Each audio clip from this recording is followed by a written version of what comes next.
Hello बच्चों, आप सभी को नमस्कार। आप सभी का इस YouTube चैनल पर स्वागत है, जहां हम यूपीएससी के लिए इतिहास वैकल्पिक विषय हिंदी माध्यम में पूरी की पूरी कक्षाएं निःशुल्क उपलब्ध करवाते हैं। इस चैनल पर हिस्ट्री ऑप्शनल के लिए जो भी वीडियोस हैं वो चैप्टर वाइज, टॉपिक और सब टॉपिक वाइज इस फॉर्मेट में अपलोड किए जाते हैं, डिस्कस किए जाते हैं PYQs के साथ। तो ये जो वीडियो की श्रृंखला है जिसमें मैंने शुरुआत पेपर 1 से किया था, पेपर 1 का जो पहला चैप्टर है, पेपर 1 में एंशिएंट और मेडिवल हिस्ट्री, प्राचीन और मध्यकालीन भारत पढ़ा जाता है, और उसमें जो पहला चैप्टर है वो है सिंधु घाटी की सभ्यता। तो यहाँ हमने सिंधु घाटी की सभ्यता से शुरुआत की थी, जिसमें पहले हमने 9 वीडियोस ऑलरेडी अपलोड कर दिए हैं। तो आज लेक्चर नंबर 10 है। तो आज लेक्चर नंबर 10 में हम सिंधु घाटी सभ्यता से जुड़े हुए एक दूसरे महत्वपूर्ण पहलू पर बहुत ही विस्तार में चर्चा करने जा रहे हैं, और ये पहलू है सिंधु घाटी सभ्यता के परिपक्व चरण में राजनीतिक व्यवस्था कैसी थी या राज्य का स्वरूप कैसा था, ये विषय है। यानी कि सिंधु घाटी सभ्यता, इंडस वैली सिविलाइजेशन, हम मैच्योर फेज की बात कर रहे हैं, परिपक्व चरण की बात कर रहे हैं। ये कोडिंग अब आप समझ पाए होंगे, mature phase of IVC, Sindhu घाटी सभ्यता का परिपक्व चरण। और इसका समय काल क्या है? 2600 BC से लेकर 1900 BC। तो इस समय काल में सिंधु घाटी सभ्यता, चूंकि यहाँ हमने सभ्यता लिखा है, और ये क्या था, यहाँ पे नगरीकरण थी, और यहाँ पर इस सभ्यता में राज्य का स्वरूप कैसा था, राज्य का स्वरूप कैसा था, राजनीतिक व्यवस्था कैसी थी, राजनीतिक व्यवस्था कैसी थी, राजनीतिक व्यवस्था कैसे संचालित होती थी, जो प्रशासकीय ढांचा था वो कैसा था, आज यही हम समझने की कोशिश करेंगे। जैसा कि मैं बार बार कहता हूं कि जब हम किसी विषय को पढ़ते हैं, किसी टॉपिक को पढ़ते हैं, और हम अगर बहुत ही संक्षिप्त में उसको पढ़ते हैं, बहुत ही उसका एक कॉम्पैक्ट, जैसे मान लो कि इस यहाँ पे राजनीतिक व्यवस्था के बारे में मैं आपको 10 से 15 मिनट में कुछ नोट्स डिक्टेट कर सकता हूँ, जिसको आप याद करके अपना काम चला सकते हो। लेकिन उसके साथ एक समस्या है कि भूलने की संभावना ज़्यादा रहेगी। जब तक आप समझेंगे नहीं चीज़ों को, तो कहीं ना कहीं आप आज पढ़ोगे, आज याद करोगे, और कुछ दिनों बाद उसको भूलने लगोगे, और फिर एग्जामिनेशन हॉल में चीज़ों को याद कर पाना, दूसरे टॉपिक्स के साथ कनेक्ट कर पाना बहुत ही मुश्किल हो जाता है। तो 2012 ऑनवर्ड्स, उसके बाद 2013 से 14 से जो यूपीएससी का एक जो नया ट्रेंड है क्वेश्चन पूछने का, इसमें अगर आपको विषयों की अच्छी समझ है, टॉपिक की अच्छी समझ है, टॉपिक को अगर आप गहराई से समझते हो, डिस्कशन पे आप ज़्यादा फोकस करते हो, डिस्कशन को ज़्यादा एम्फेसाइज करते हो, तो आसानी से प्रश्नों के उत्तर को भी लिख लोगे, और जो टॉपिक्स को इंटरलिंक करने की, विषयों को इंटरलिंक करने की, आपस में जोड़ने की जो कला है, वो भी आप आसानी से विकसित कर पाएंगे, जिसको आप इंटरडिसिप्लिनरी अप्रोच कहते हैं। ये बात सही है कि जब हम आंसर राइटिंग प्रैक्टिस करते हैं तो उससे कहीं ना कहीं, है ना, हमारी राइटिंग स्किल इंप्रूव होती है और हम कनेक्ट कर पाते हैं चीज़ों को। लेकिन उससे पहले ये ज़रूरी है कि टॉपिक्स को विस्तार से समझा जाए। हमें इस भुलावे में बिल्कुल नहीं पढ़ना चाहिए। जैसा कि आपने देखा होगा कि अधिकांशतः स्थितियों में मैंने कई लोगों को देखा है जो क्लास शुरू करने से पहले ये बताते हैं कि ये जानना ज़्यादा ज़रूरी है कि क्या छोड़ना है। ये बात सही है कि यूपीएससी के सिलेबस में क्या जानना है इससे ज़्यादा ज़रूरी है कि क्या छोड़ना है। लेकिन छोड़ने के क्रम में सभी महत्वपूर्ण टॉपिक्स पे क्लासरूम में डिस्कशंस को स्किप कर दिया जाए, ये बहुत ही घातक है। तो कहीं ना कहीं इसी चुनौती से निपटने के लिए मैंने ये YouTube चैनल बनाया है कि बच्चों तक मेरी क्लासेस पहुंचेंगी और आप इसका लाभ उठा पाओगे, और आप जो पढ़ने का सही तरीका है इसको आप समझ पाओगे। हालांकि ये बड़ा मुश्किल काम है कि वीडियो सही बच्चों तक पहुंच पाए, ये बहुत मुश्किल काम है, शायद ना भी पहुंच पाए। चैनल के ग्रोथ को देखकर तो मुझे ऐसा ही लगता है, लेकिन फिर भी मैं अपना काम करूंगा। जब मैंने टॉपिक और सब टॉपिक वाइज लेक्चर्स बोले हैं इन डिटेल डिस्कस करके, तो हिस्ट्री ऑप्शन के पूरे वीडियोस इस चैनल पे रहेंगे। तो चलिए हम टॉपिक की शुरुआत करते हैं। तो जैसा मैंने कहा कि हमें क्या समझना है, राज्य का स्वरूप समझना है, राजनीतिक व्यवस्था समझनी है, प्रशासनिक ढांचा समझना है, इन सारे विषयों को समझना है। देखो, किसी भी विषय को समझने से पहले उसके कंपोनेंट्स को, उसको अवयवों को पहचानना सीखो। मैंने हर क्लास में लगभग ये बात कही है। तो यहाँ पे राजनीतिक व्यवस्था या राज्य का जो स्वरूप है अगर हमें समझना है तो किन किन डायमेंशन से हम राजनीतिक व्यवस्था की पहचान कर सकते हैं। सबसे पहली चीज देखो, सिंधु घाटी सभ्यता जो है उस दौर की एकमात्र सभ्यता नहीं है। सिंधु घाटी सभ्यता के साथ साथ आईवीसी के साथ साथ दूसरी समकालीन सभ्यताएं भी थी। ये आप सभी लोगों को पहले से पता है। समकालीन सभ्यताएं, कभी भी आप ऑप्शनल की क्लासेस करिए तो कोशिश करिए कि पहले जीएस फाउंडेशन के कोर्स को कंप्लीट कर लें और फिर आप ऑप्शनल ज्वाइन करें। तो कोई भी आप ऑप्शनल पढ़ेंगे उसमें कंपैरेटिवली आप ज़्यादा बेहतर कर पाएंगे, क्योंकि यहाँ शब्दों पे पकड़, कुछ मूलभूत अवधारणाओं की समझ ज़रूरी हो जाती है। तो जीएस फाउंडेशन कोर्स इसमें हमारी मदद करता है। तो सिंधु घाटी सभ्यता है और इसकी समकालीन एक और सभ्यता है जिसको आप मेसोपोटामिया की सभ्यता कहते हो। मेसोपोटामिया की सभ्यता कहते हो। और इसके समकालीन एक और सभ्यता है जिसको आप मिस्र की सभ्यता कहते हो। मिस्र की सभ्यता कहते हो। तो ये तीनों क्या है? समकालीन सभ्यताएं। तो सिंधु घाटी सभ्यता में राज्य का स्वरूप कैसा था, नेचर ऑफ स्टेट कैसा था, यहाँ राजनीतिक व्यवस्था कैसी थी, ये बात हम ज्यादा बेहतर तब समझ पाएंगे जब हम एक तुलनात्मक अध्ययन भी करेंगे। जब हम मेसोपोटामिया की सभ्यता के साथ और मिस्र की सभ्यता के साथ एक तुलनात्मक अध्ययन करेंगे तो हम ज्यादा बेहतर ढंग से समझ पाएंगे। तो आज की क्लास में ये तुलनात्मक अध्ययन ये हमारे क्लास डिस्कशंस का हिस्सा भी है। जो जीएस के बच्चे हैं, जीएस फाउंडेशन के, आप एनसीईआरटी की जो old NCERT R S Sharma वाली, तो उसमें आप जाके पढ़ेंगे क्लास 12th वाली जो है, वहाँ आपको इंडस वैली सिविलाइजेशन के चैप्टर में बहुत अच्छा एक कंपैरेटिव स्टडी दिया हुआ है दूसरी सिविलाइजेशंस के साथ, इंडस वैली सिविलाइजेशन के साथ। और यही कारण है कि ये जो कंपैरिजन वाला क्वेश्चन है यूपीएससी ने जीएस में भी एक बार पूछा है। तो एज ऑप्शनल स्टूडेंट हमें उसको जानना है और थोड़ा डिटेल में ही जानना है। तो एक पक्ष तो ये हो गया। एक बात जो आप सभी लोगों को पता है कि सिंधु घाटी सभ्यता तो थी, नगरीकरण था। सिंधु घाटी सभ्यता के लोग साक्षर भी थे, लिटरेट भी थे। सिंधु घाटी सभ्यता से लेखन का साक्ष्य भी मिला है और लिपि भी मिली है। लेखन का भी साक्ष्य मिला है और साथ ही साथ क्या मिली है?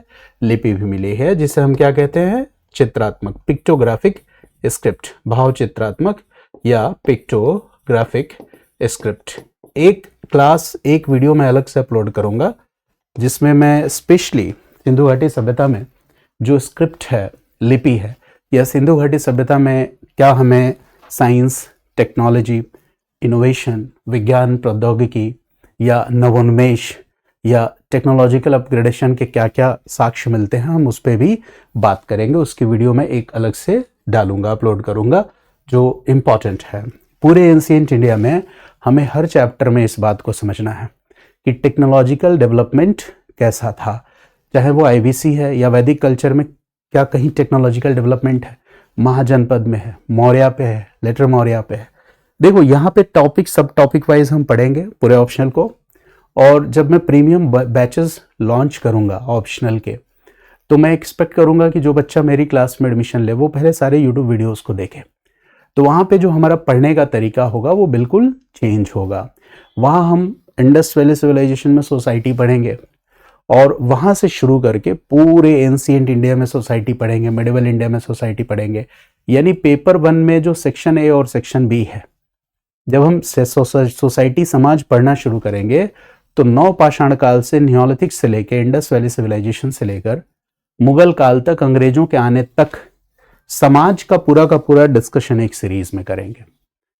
पॉलिटिकल सिस्टम एक साथ, इकोनॉमिक सिस्टम एक साथ, रिलीजियस सिस्टम एक साथ, इस तरह की कुछ स्टडी होगी। बट उस लेवल की क्लास को समझने के लिए, उस लेवल को अचीव करने के लिए आपको ऐसे पढ़ना पड़ेगा। तो जब आप ऐसे ब्रेक करके कंपोनेंट्स को पढ़ लोगे और जब मैं आप वहां पढ़ाऊंगा तो वो बहुत बेनिफिशियल भी होगा आपके लिए, और दूसरी चीज कि वो बहुत रिजल्ट ओरिएंटेड होगा। तो यकीन मानो ये क्लासेस जैसे जैसे बच्चों के बीच में स्प्रेड होंगी, आने वाले 2 साल 3 साल बाद हिस्ट्री ऑप्शनल वापस टॉप पे पहुंचेगा।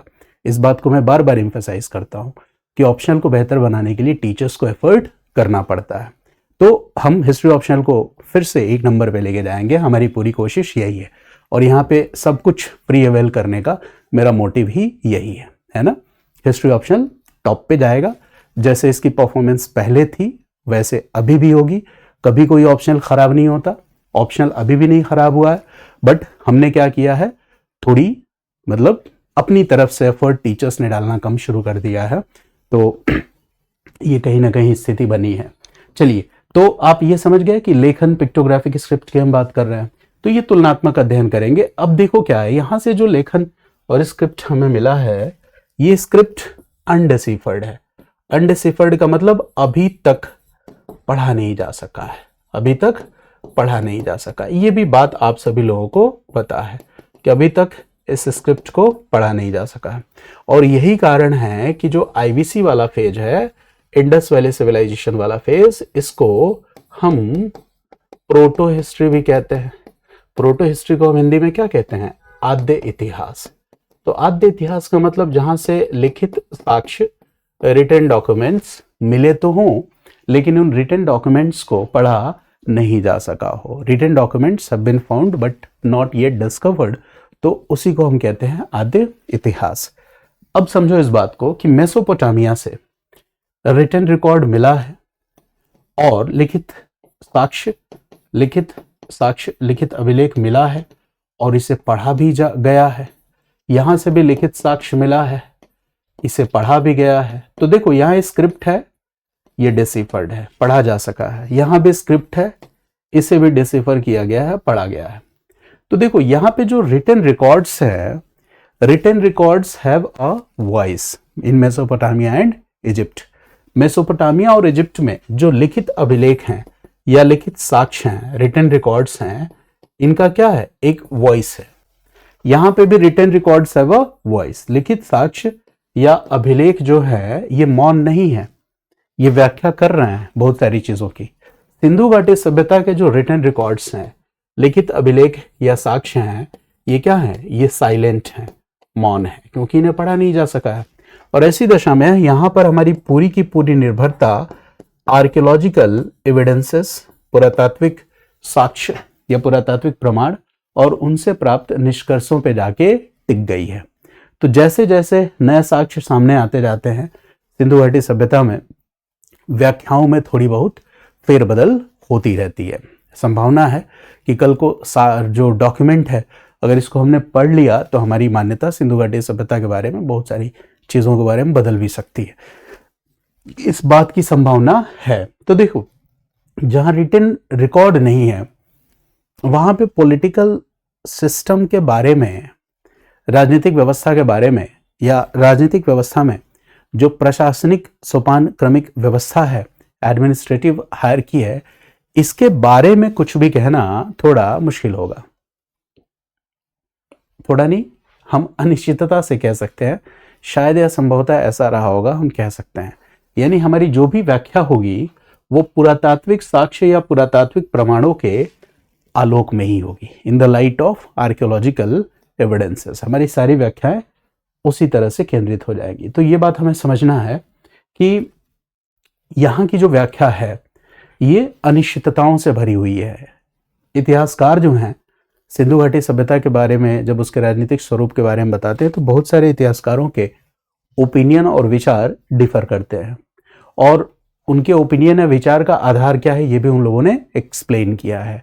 तो देखो, चाहे जितने डिफर करें इतिहासकारों के विचार, लेकिन फिर भी कुछ बातें ऐसी होती हैं जो सर्वमान्य होती हैं, जिस पर लार्जली, बड़े पैमाने पर लोग जिस चीज पे एग्री हो जाते हैं, है ना। तो लार्जली जो व्यू एक्सेप्ट होता है, वही हमारा कंक्लूसिव पार्ट होना चाहिए आंसर का।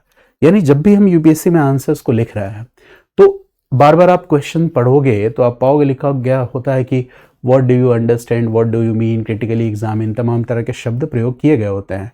आपका विचार क्या है, क्या आप इस विचार से सहमत हैं, समीक्षात्मक या आलोचनात्मक विवरण प्रकट करें। तो इस तरह के प्रश्न पूछने का मतलब यह है कि क्या हम उन वैलिड कंक्लूजन से परिचित हैं, वैध निष्कर्षों से परिचित हैं, जिस पर अधिकांश लोग सहमत हैं। तो इतिहास को कुछ इसी तरीके से हमें देखना होता है, और ऐसे चैप्टर्स में इतिहास को पढ़ना और सावधानी से पढ़ता है, क्योंकि कहीं हम कोई एक विचारधारा या किसी एक हिस्टोरियन की बुक या किसी एक हिस्टोरियन की मान्यता को ही सार्वभौमिक मान्यता के रूप में अगर हम स्वीकार करेंगे तो हमारी कठिनाई बढ़ जाएगी। तो चलिए शुरू करते हैं। सिंधु घाटी सभ्यता में पहले हम राज्य के बारे में समझेंगे और फिर मेसोपोटामिया और मिस्र से राजनीतिक व्यवस्था और प्रशासनिक व्यवस्था की तुलना भी करेंगे, अलग अलग पैरामीटर्स, अलग अलग मानदंडों को आधार बनाकर। तो देखो, सिंधु घाटी सभ्यता में राज्य और राजनीतिक व्यवस्था की बात जब हम कर रहे हैं तो यहाँ पर कुछ मानदंडों को मैं बताऊं आपको, पैरामीटर्स को बताऊं, और इन पैरामीटर्स को हमें किस तरह से देखना है। जैसे देखो, सिंधु घाटी सभ्यता में जब हम बात करते हैं तो राजनीतिक व्यवस्था को समझने के लिए सबसे पहले हमें सोशल स्ट्रैटिफिकेशन, सामाजिक स्तरीकरण को समझना होगा। हालांकि इसके पहले की वीडियो में मैंने जो इंडस वैली सिविलाइजेशन की सामाजिक स्थिति थी इस पर बहुत विस्तार से चर्चा किया था, लेकिन एक इंट्रोडक्शन टाइप का एक बार फिर से मैं उस ओपिनियन को शेयर करके आगे बढ़ूंगा। तो देखो, राजनीतिक व्यवस्था, क्योंकि देखो राजनीति में जो टॉप पे है ना, चाहे वो राजा है तो वो भी समाज का ही एक अंग। राजा के बाद जो मंत्री है, मंत्रालय है, या अगर सिस्टम ओलिगारिकल है तो ऐसी दशा में हम क्या देखते हैं कि वो लोग भी तो समाज का ही हिस्सा है। या मान लो कि कहीं पुरोहित है, किसी राजनीतिक व्यवस्था में पुरोहित की महत्वपूर्ण भूमिका है, तो पुरोहित भी तो इसी समाज का हिस्सा है। किसी राजनीतिक व्यवस्था में व्यापारी की अगर महत्वपूर्ण भूमिका है तो व्यापारी भी इसी समाज का हिस्सा है। किसी राजनीतिक व्यवस्था में प्रशासनिक अधिकारियों की, नौकरशाहों की, ब्यूरोक्रेट्स और एडमिनिस्ट्रेटिव ऑफिसर्स की महत्वपूर्ण भूमिका है तो वो भी तो है इसी समाज का हिस्सा। तो सामाजिक स्तरीकरण को समझना बहुत जरूरी हो जाता है राजनीतिक व्यवस्था को समझने के पहले। यानी सिंधु घाटी सभ्यता की राजनीतिक व्यवस्था को समझने के लिए एक बात पे हमें पैनी निगाह रखनी होगी, और वो बात क्या है? सामाजिक स्तरीकरण, सोशल स्ट्रैटिफिकेशन, है ना। मैं डिक्टेशन नहीं करवा रहा हूं, है ना, और इसका रीजन ये है कि चूंकि ये वीडियो अपलोड होगी तो आप पॉज करके नोट्स बना सकते हैं, लेकिन नोट्स बनाइएगा जरूर जो कुछ भी मैं पढ़ा रहा हूं, क्योंकि क्रक्स है। जो चीज़ें मैं पढ़ाता हूं किसी मार्केट के किसी बड़े टीचर या जो भी ब्रांड नेम है उनमें से किसी का कॉपी नहीं होता है, सब कुछ आपको अलग दिखेगा। आप कंपेयर कर सकते हो मार्केट में पड़े नोट्स से। हालांकि अलग बात है कि इसको कॉपी करके कोई पढ़ा दे जिसके 2-4 लाख सब्सक्राइबर हों तो फिर आप समझोगे कि कॉपी मैंने किया था, जो होता है आमतौर पे। ऐसी कई घटनाएं हो चुकी है इस इंडस्ट्री में। तो सामाजिक स्तरीकरण, सोशल स्ट्रैटिफिकेशन। अब देखो क्या है, सामाजिक स्तरीकरण के बारे में हम किस तरह से अनुमान लगाते हैं। यहाँ अनुमान लगाना होगा क्योंकि हम निश्चितता के साथ नहीं कह सकते, लिखित साक्ष्य नहीं है। तो अनुमान लगाने के लिए हमारे पास पुरातात्विक साक्ष्य हैं, और वो पुरातात्विक साक्ष्य क्या है? मोहरें, जिनको आप सील्स एंड सीलिंग्स कहते हो, मोहरें। तो एक तरीका यह है कि मोहरों का स्वामित्व किसके पास है, है ना। तो मोहरों का स्वामित्व जिसके पास है वो वर्ग, वो समुदाय समाज का एक महत्वपूर्ण वर्ग या महत्वपूर्ण समुदाय हो सकता है। इस बात की संभावना है, और उसके आधार पर हम उस वर्ग की राजनीतिक भूमिका या पॉलिटिकल रोल को भी असर्टेन कर सकते हैं। मेरी बात समझ गए मैं क्या कह रहा हूं? कि जिसके पास धन का संकेंद्रण है, अर्थ का संकेंद्रण है, concentration of wealth, concentration of money, इस बात की संभावना है कि उसके पास क्या होगा? कंसंट्रेशन ऑफ पावर, शक्ति हो सकती है। प्रशासनिक कार्यों में उसकी महत्वपूर्ण भूमिका या भागीदारी हो सकती है। तो मोहरों का स्वामी कौन था? क्या ये मोहरों का स्वामित्व पुरोहित वर्ग के पास था? क्या मोहरों का स्वामित्व व्यापारी वर्ग के पास था? क्या मोहरों का स्वामित्व प्रशासनिक वर्ग के पास था? इस प्रश्न का उत्तर जानने के बाद भी हम ठीक ठाक अनुमान इस विषय में लगा सकते हैं, और इस प्रश्न का उत्तर जानने के बाद हम इस वर्ग संरचना में, समाज में जो वर्ग संरचना है, इसमें जो सामाजिक रूप से जो समाज की सोपान क्रमिक व्यवस्था है, इसमें टॉप पे कौन है और बॉटम पे कौन है, हम इसका भी पता लगा सकते हैं। कि समाज में, है ना, कृषक हैं, शिकारी और खाद्य संग्राहक समूह हैं, शिकारी और खाद्य संग्राहक समूह है। ये मैंने पिछली क्लास में भी बताया था कि समाज में व्यापारी भी हैं, समाज में यहाँ पे और कौन है, पुरोहित भी है, समाज में और कौन है, श्रमिक भी है, समाज में और कौन है, तो शासक भी है, प्रशासनिक या ब्यूरोक्रेटिक क्लास भी है। इस तरह के बहुत सारे क्लास हैं। तो एक समाज के ढांचे को समझकर भी हम राजनीतिक व्यवस्था के बारे में थोड़ा बहुत अनुमान लगा सकते हैं। लास्ट क्लास की वीडियो आप देखेंगे तो वहाँ मैंने बताया था आपको कि समाज का ढांचा कैसा था, समाज में एलीट क्लास थे कि नहीं, है ना। पुरोहित राजा का भी कॉन्सेप्ट हमने वहाँ भी डिस्कस किया था, धर्म में भी डिस्कस किया था, समाज में भी डिस्कस किया था। तो देखो, आप कुछ टॉपिक्स के बाद पाओगे कि जो एग्जाम्पल्स होंगे वो फ्रिक्वेंटली रिपीट हो रहे हैं। तो हमें वीडियो तो लंबी दिखेगी, 1 घंटे 2 घंटे की, बट आप देखोगे कि समाज में कुछ चर्चा हमने की, उस चर्चा का कुछ हिस्सा धर्म में भी चर्चा किया था, उस चर्चा का कुछ हिस्सा हम राजनीतिक व्यवस्था में भी लेके आ रहे हैं। तो इससे रिपीटेशन होता है कुछ कंपोनेंट्स का, और बार बार जब हम उस लेक्चर को सुनते हैं तो हमें वो पूरा का पूरा जो डिस्कशन है वो हमारे दिमाग में फीड हो जाता है। और जब आइडियाज आपके दिमाग में फीड होते हैं, जैसे जैसे टॉपिक्स में आगे बढ़ते हो, तो दूसरे विचारों को जब हम समझते हैं आइडिया फीड हो रहा है, फिर वो आइडियाज सेटल होना शुरू करते हैं। और जब वो आइडियाज फीड होने के बाद अच्छी तरह से सेटल हो जाएंगे आपके मस्तिष्क में, और जब आप आंसर राइटिंग करना शुरू करोगे तो आप बेहतर आंसर लिखना सीख जाओगे। रही बात भाषा पे पकड़, भाषा पे पकड़ का ऑडियो विजुअल मीडियम से ज़्यादा इम्पैक्ट क्या हो सकता है। मैं खुद साउथ इंडियन लैंग्वेजेस सीख रहा हूँ और उसके लिए मैं फिल्में देखता हूँ, है ना, मैं न्यूज़ या कुछ इस तरह की डॉक्यूमेंट्री बनी हुई है उसको देखता हूँ, थोड़ी बहुत 1-2 लोगों से मैं गाइडेंस भी लेता हूँ, और मैं आसानी से उन भाषाओं को सीख रहा हूँ। तो देखो, अगर आप हिंदी माध्यम से परीक्षा दे रहे हैं तो सड़क छाप हिंदी माध्यम कारगर नहीं है, इस बात को आप समझिए।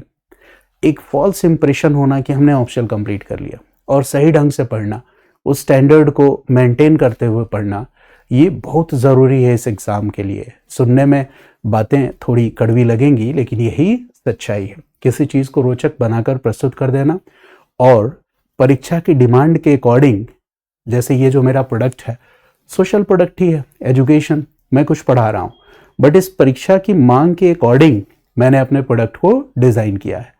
तो उसमें वो मनोरंजन का तत्व आपको नहीं मिलेगा कि हर 10 मिनट के बाद एक झटका आया और एक मैंने मनोरंजन की कहानी सुना दी आपको, वैसा नहीं मिलेगा। लेकिन हाँ, मोटिवेशन से रिलेटेड बातें मैं ज़रूर करता हूँ। कुछ लूप होल्स हैं जो मैंने ऑब्जर्व किए हैं लंबे टाइम में, पढ़ाया मैंने, मुझे आपने नहीं देखा होगा ज़्यादा इंटरनेट वगैरह पे, या मतलब नहीं सक्रिय था मैं पढ़ा भी नहीं पाता था बिना बच्चों के। क्लासरूम में पढ़ाने वाला मैं टीचर रहा हूँ स्ट्रिक्टली, तो अब मैंने ऑनलाइन की तरफ रुख किया है। तो मैंने बहुत सारी चीज़ें देखी हैं कि सिस्टम काम कैसे करता है ना। तो एज ए स्टूडेंट, अगर आप ग्रेजुएशन में, आपका जो ह्यूमैनिटीज़ का आप सब्जेक्ट पढ़ रहे हो ना ग्रेजुएशन में, आप उनमें से कोई भी सब्जेक्ट चूज़ कर रहे हो जो जिसको आप ग्रेजुएशन में पढ़ रहे हो। इस बहकावे में नहीं आना है कि जैसे मेरा ग्रेजुएशन में, मान लो मैं PSIR पढ़ रहा हूँ, PG पोस्ट ग्रेजुएशन PSIR से कर रहा हूँ, और किसी ने मेरे को आके समझा दिया हिस्ट्री ले लो बहुत अच्छा कर जाओगे। इक्के दुक्के रिजल्ट ऐसे होते हैं, बट लार्जली करना क्या चाहिए कि आप ग्रेजुएशन पोस्ट ग्रेजुएशन में जो सब्जेक्ट्स हैं उनमें से आप किसी भी एक सब्जेक्ट को चूज़ करिए, उसके साथ आगे बढ़िए। पोस्ट ग्रेजुएशन नेट ज़ाहिर उससे करिए, हायर स्टडीज़ की तरफ भी जा सकते हैं। तो ये रास्ता जो है ना वो ज़्यादा अच्छा होता है बच्चों के लिए। तो ऐसे हमें पढ़ना चाहिए, अपनी स्ट्रेटजीज डिज़ाइन करनी चाहिए, ठीक है। चलिए, तो एक तो मुद्दा ये हो गया। दूसरा, मैंने कहा सामाजिक स्तरीकरण के अलावा अगर हम एक और मुद्दे पे गौर करें जो ऑब्वियस है कि हमें चर्चा करना है, वो क्या है, तो दूसरा है कि जो IBC स्टेट था सिंधु घाटी सभ्यता में, जो राज्य था, स्टेट मतलब राज्य, इसका स्वरूप कैसा था, नेचर कैसा था, ये तो हमें समझना ही होगा। और स्वरूप को लेके जब हम चर्चा करेंगे तो राज्य के स्वरूप को अगर हमें जानना और समझना है तो इसके कुछ पैरामीटर्स होंगे ना, मानदंड होंगे। और वो मानदंड क्या हो सकते हैं, जैसे राज्य का स्वरूप कैसा है, ये जानने का सबसे बेहतर तरीका क्या है कि हम ये देखें कि राज्य के नियंत्रण की सीमाएं क्या थी। What was the depth of the state control, राज्य के नियंत्रण की सीमा किस हद तक थी। क्या राज्य जो है, राज्य में जो विकास हमें दिख रहा है, चाहे वो बिल्डिंग्स के रूप में हो, आर्ट फॉर्म्स के रूप में हो, आर्किटेक्चर के रूप में हो, बाट माप की प्रणाली के रूप में हो, या जो इंफ्रा रोड्स हैं या ड्रेनेज सिस्टम है, क्या वो जो भी हमें एलिमेंट्स दिख रहे हैं, तत्व दिख रहे हैं, क्या उनमें संस्थागत एकरूपता, इंस्टीट्यूशनल यूनिफॉर्मिटी के एलिमेंट्स दिख रहे हैं? अगर है तो हमें अंदाज़ा लगाना पड़ेगा कि शायद कोई ऐसी व्यवस्था रही होगी। साथ ही साथ राज्य जो है राज्य के नियंत्रण की सीमा क्या है, ये हमें समझना है। राज्य के नियंत्रण की सीमा को समझते हुए हमें संस्थागत एकरूपता के तत्वों को ढूंढना है। यानी यहाँ पे पहली चीज जो हमें समझनी है वो ये है कि राज्य के नियंत्रण की सीमाएं क्या हैं, राज्य के नियंत्रण की सीमाएं क्या है। साथ ही साथ हमें ये भी समझना है कि राज्य के नियंत्रण की सीमाओं को समझते हुए हमें आइडेंटिफाई करना है, पहचानना है। क्या पहचानना है? तो संस्थागत एक रूपता के तत्वों को पहचानना है, एलिमेंट्स ऑफ इंस्टीट्यूशनल यूनिफॉर्मिटी, है ना। एलिमेंट्स इंग्लिश में नहीं लिख रहा हूं मैं, संस्थागत एक रूपता के तत्वों को पहचानना। जैसे आप सिंधु घाटी सभ्यता में कहते हो रेक्टेंगुलर ग्रिड पैटर्न पर आधारित शहर दो भागों में विभाजित थे, सिटाडेल और लोअर टाउन। ये कहते हो कि ड्रेनेज सिस्टम वेल डेवलप्ड था। तो ये सब किस चीज को दिखला रहा है? एक संस्थागत एकरूपता के तत्वों को ही दिखला रहा है। या एक्सटर्नल ट्रेड, संस्थागत एकरूपता, पोर्ट गोदीवाड़ा का होना, संस्थागत एकरूपता। तो ये समझना है, राज्य के नियंत्रण की सीमाएं समझना है। साथ ही साथ हमें एक्सटेंट ऑफ स्टेट एक्सपेंशन, राज्य के प्रसार की सीमा क्या है, इसे भी समझना है। जैसे अगर राज्य की सीमाएं काफी विस्तृत क्षेत्र में हैं, तो एक विस्तृत क्षेत्र में राज्य की सीमाओं का अगर प्रसार है तो वहां पे कोई ना कोई राजनीतिक व्यवस्था अवश्य ही रही होगी।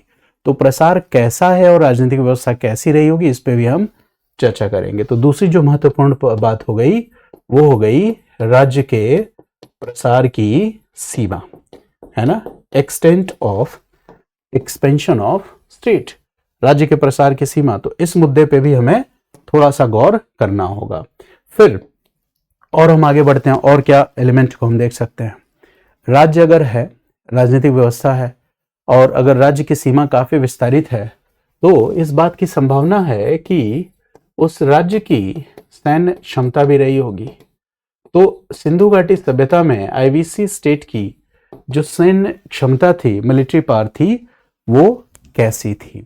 सेना थी कि नहीं, सेना केंद्रीकृत थी कि नहीं, हथियारों का प्रयोग था कि नहीं, युद्ध वगैरह होते थे कि नहीं, ये बात हम समझेंगे ना। और इतनी बातों को समझने के बाद हम राजनीतिक इतिहास, कोई डायनेस्टिक रूल था कि नहीं, इस बात के साक्ष्य मिलते हैं कि नहीं, है ना। धर्मराज सत्ता को प्रश्रय देता था कि नहीं, was religion patronising the state, इस बात को हमें समझना होगा। यानी इसके बाद हम राजनीतिक इतिहास या राजवंशों का इतिहास कुछ है कि नहीं, इसको भी ढूंढने की कोशिश करेंगे। राजनीतिक इतिहास या राजवंशों का इतिहास, कोई राजवंश रहा है कि नहीं, इस चीज की हमें जानकारी मिलती है कि नहीं। और यही सारे पैरामीटर्स तो हमें मेसोपोटामिया और इजिप्ट पे भी यूज करना है। फिर हमें यह देखना है राजवंशों के या राजनीतिक इतिहास के बाद कि प्रशासनिक संरचना कैसी रही है, प्रशासनिक संरचना कैसी रही है, इस बात को भी हम समझेंगे। कोई प्रशासनिक अधिकारी थे कि नहीं, शासन व्यवस्था का स्वरूप कैसा था। अंततः अगर कोई निष्कर्ष में आपसे पूछे कि सिंधु घाटी सभ्यता में जो शासन व्यवस्था थी, इस शासन व्यवस्था का स्वरूप कैसा था, क्या ये एब्सोल्यूट मोनार्कियल कंट्रोल और सिस्टम था, पूरी तरह से निरंकुश राजसत्ता जैसी कोई व्यवस्था थी, या केंद्रीकृत शासन था लेकिन निरंकुशता जैसी कोई चीज हमें नहीं मिलती है, या फिर, है ना, एक कुलीन तंत्र या अभिजान तंत्रीय व्यवस्था थी। तो तमाम तरह की संभावनाएं हो सकती हैं। तो हमें उस स्टेट का फॉर्म क्या रहा होगा, फॉर्म्स ऑफ स्टेट क्या रहा होगा, इसकी भी तुलना करनी है और समझना है। चलिए, तो हमें एक एक इसमें से पॉइंट्स को आपके सामने एक्सप्लोर करना शुरू करता हूं।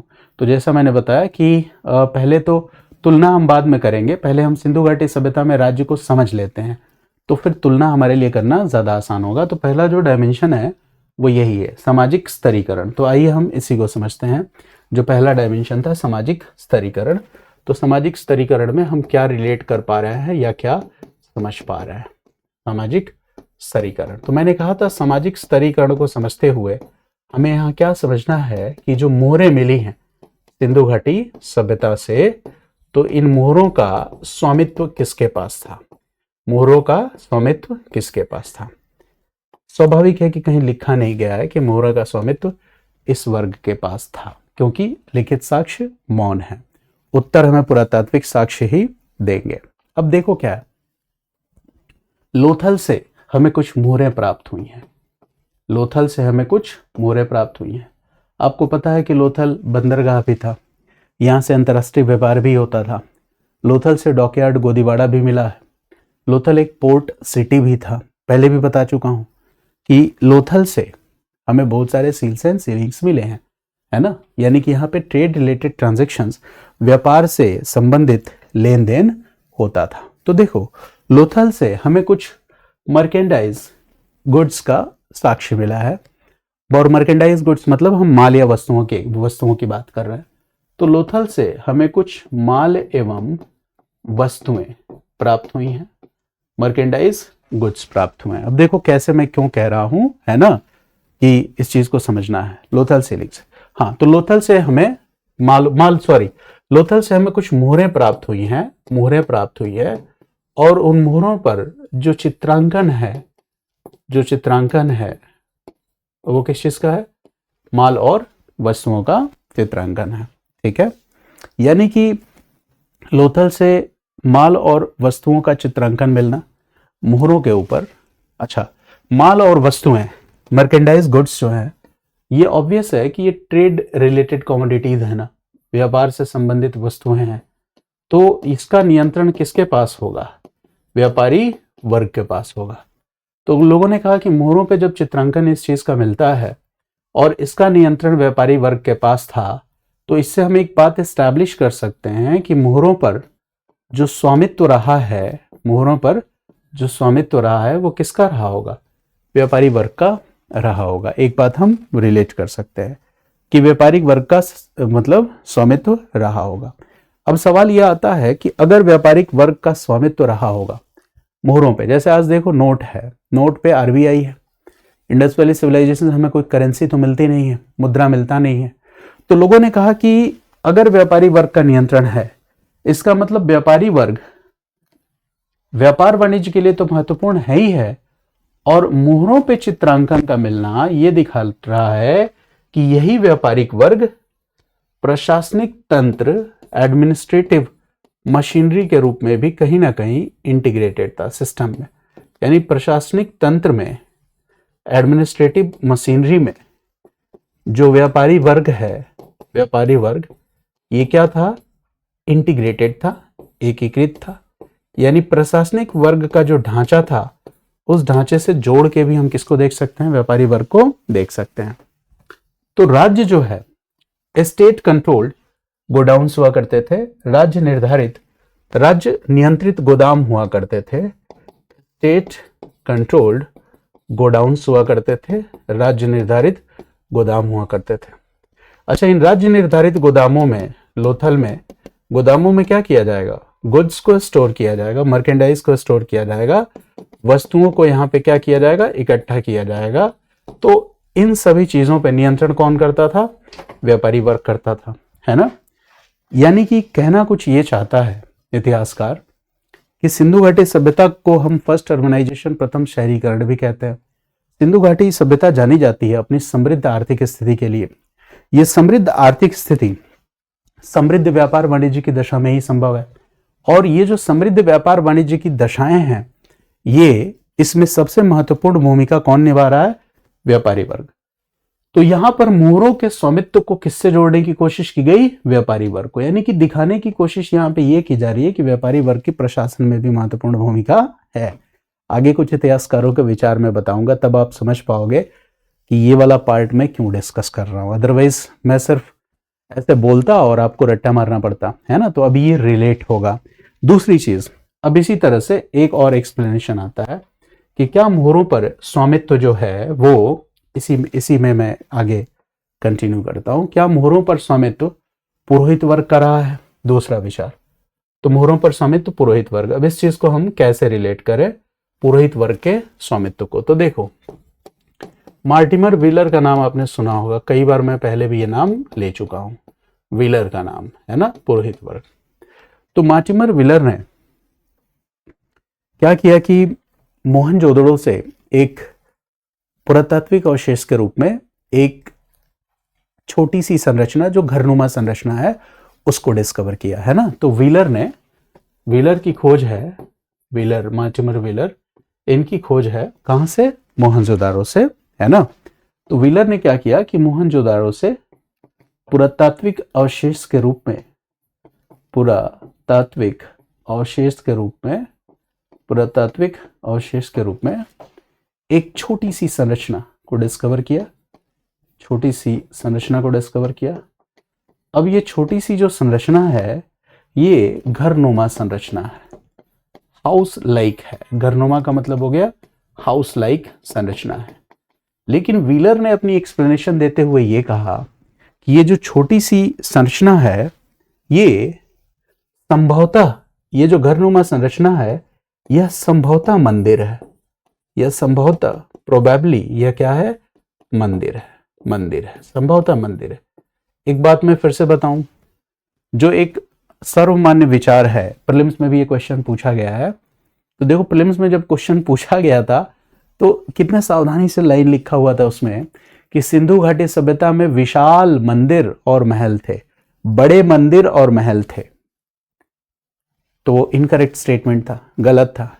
अगर क्वेश्चन सेटर चाहता तो वो लिख सकता था कि सिंधु घाटी सभ्यता में मंदिर और महल थे, लेकिन उसने क्या किया? विशाल वर्ड यूज किया, बिग टेम्पल्स और बिग पैलेसेस यूज किए।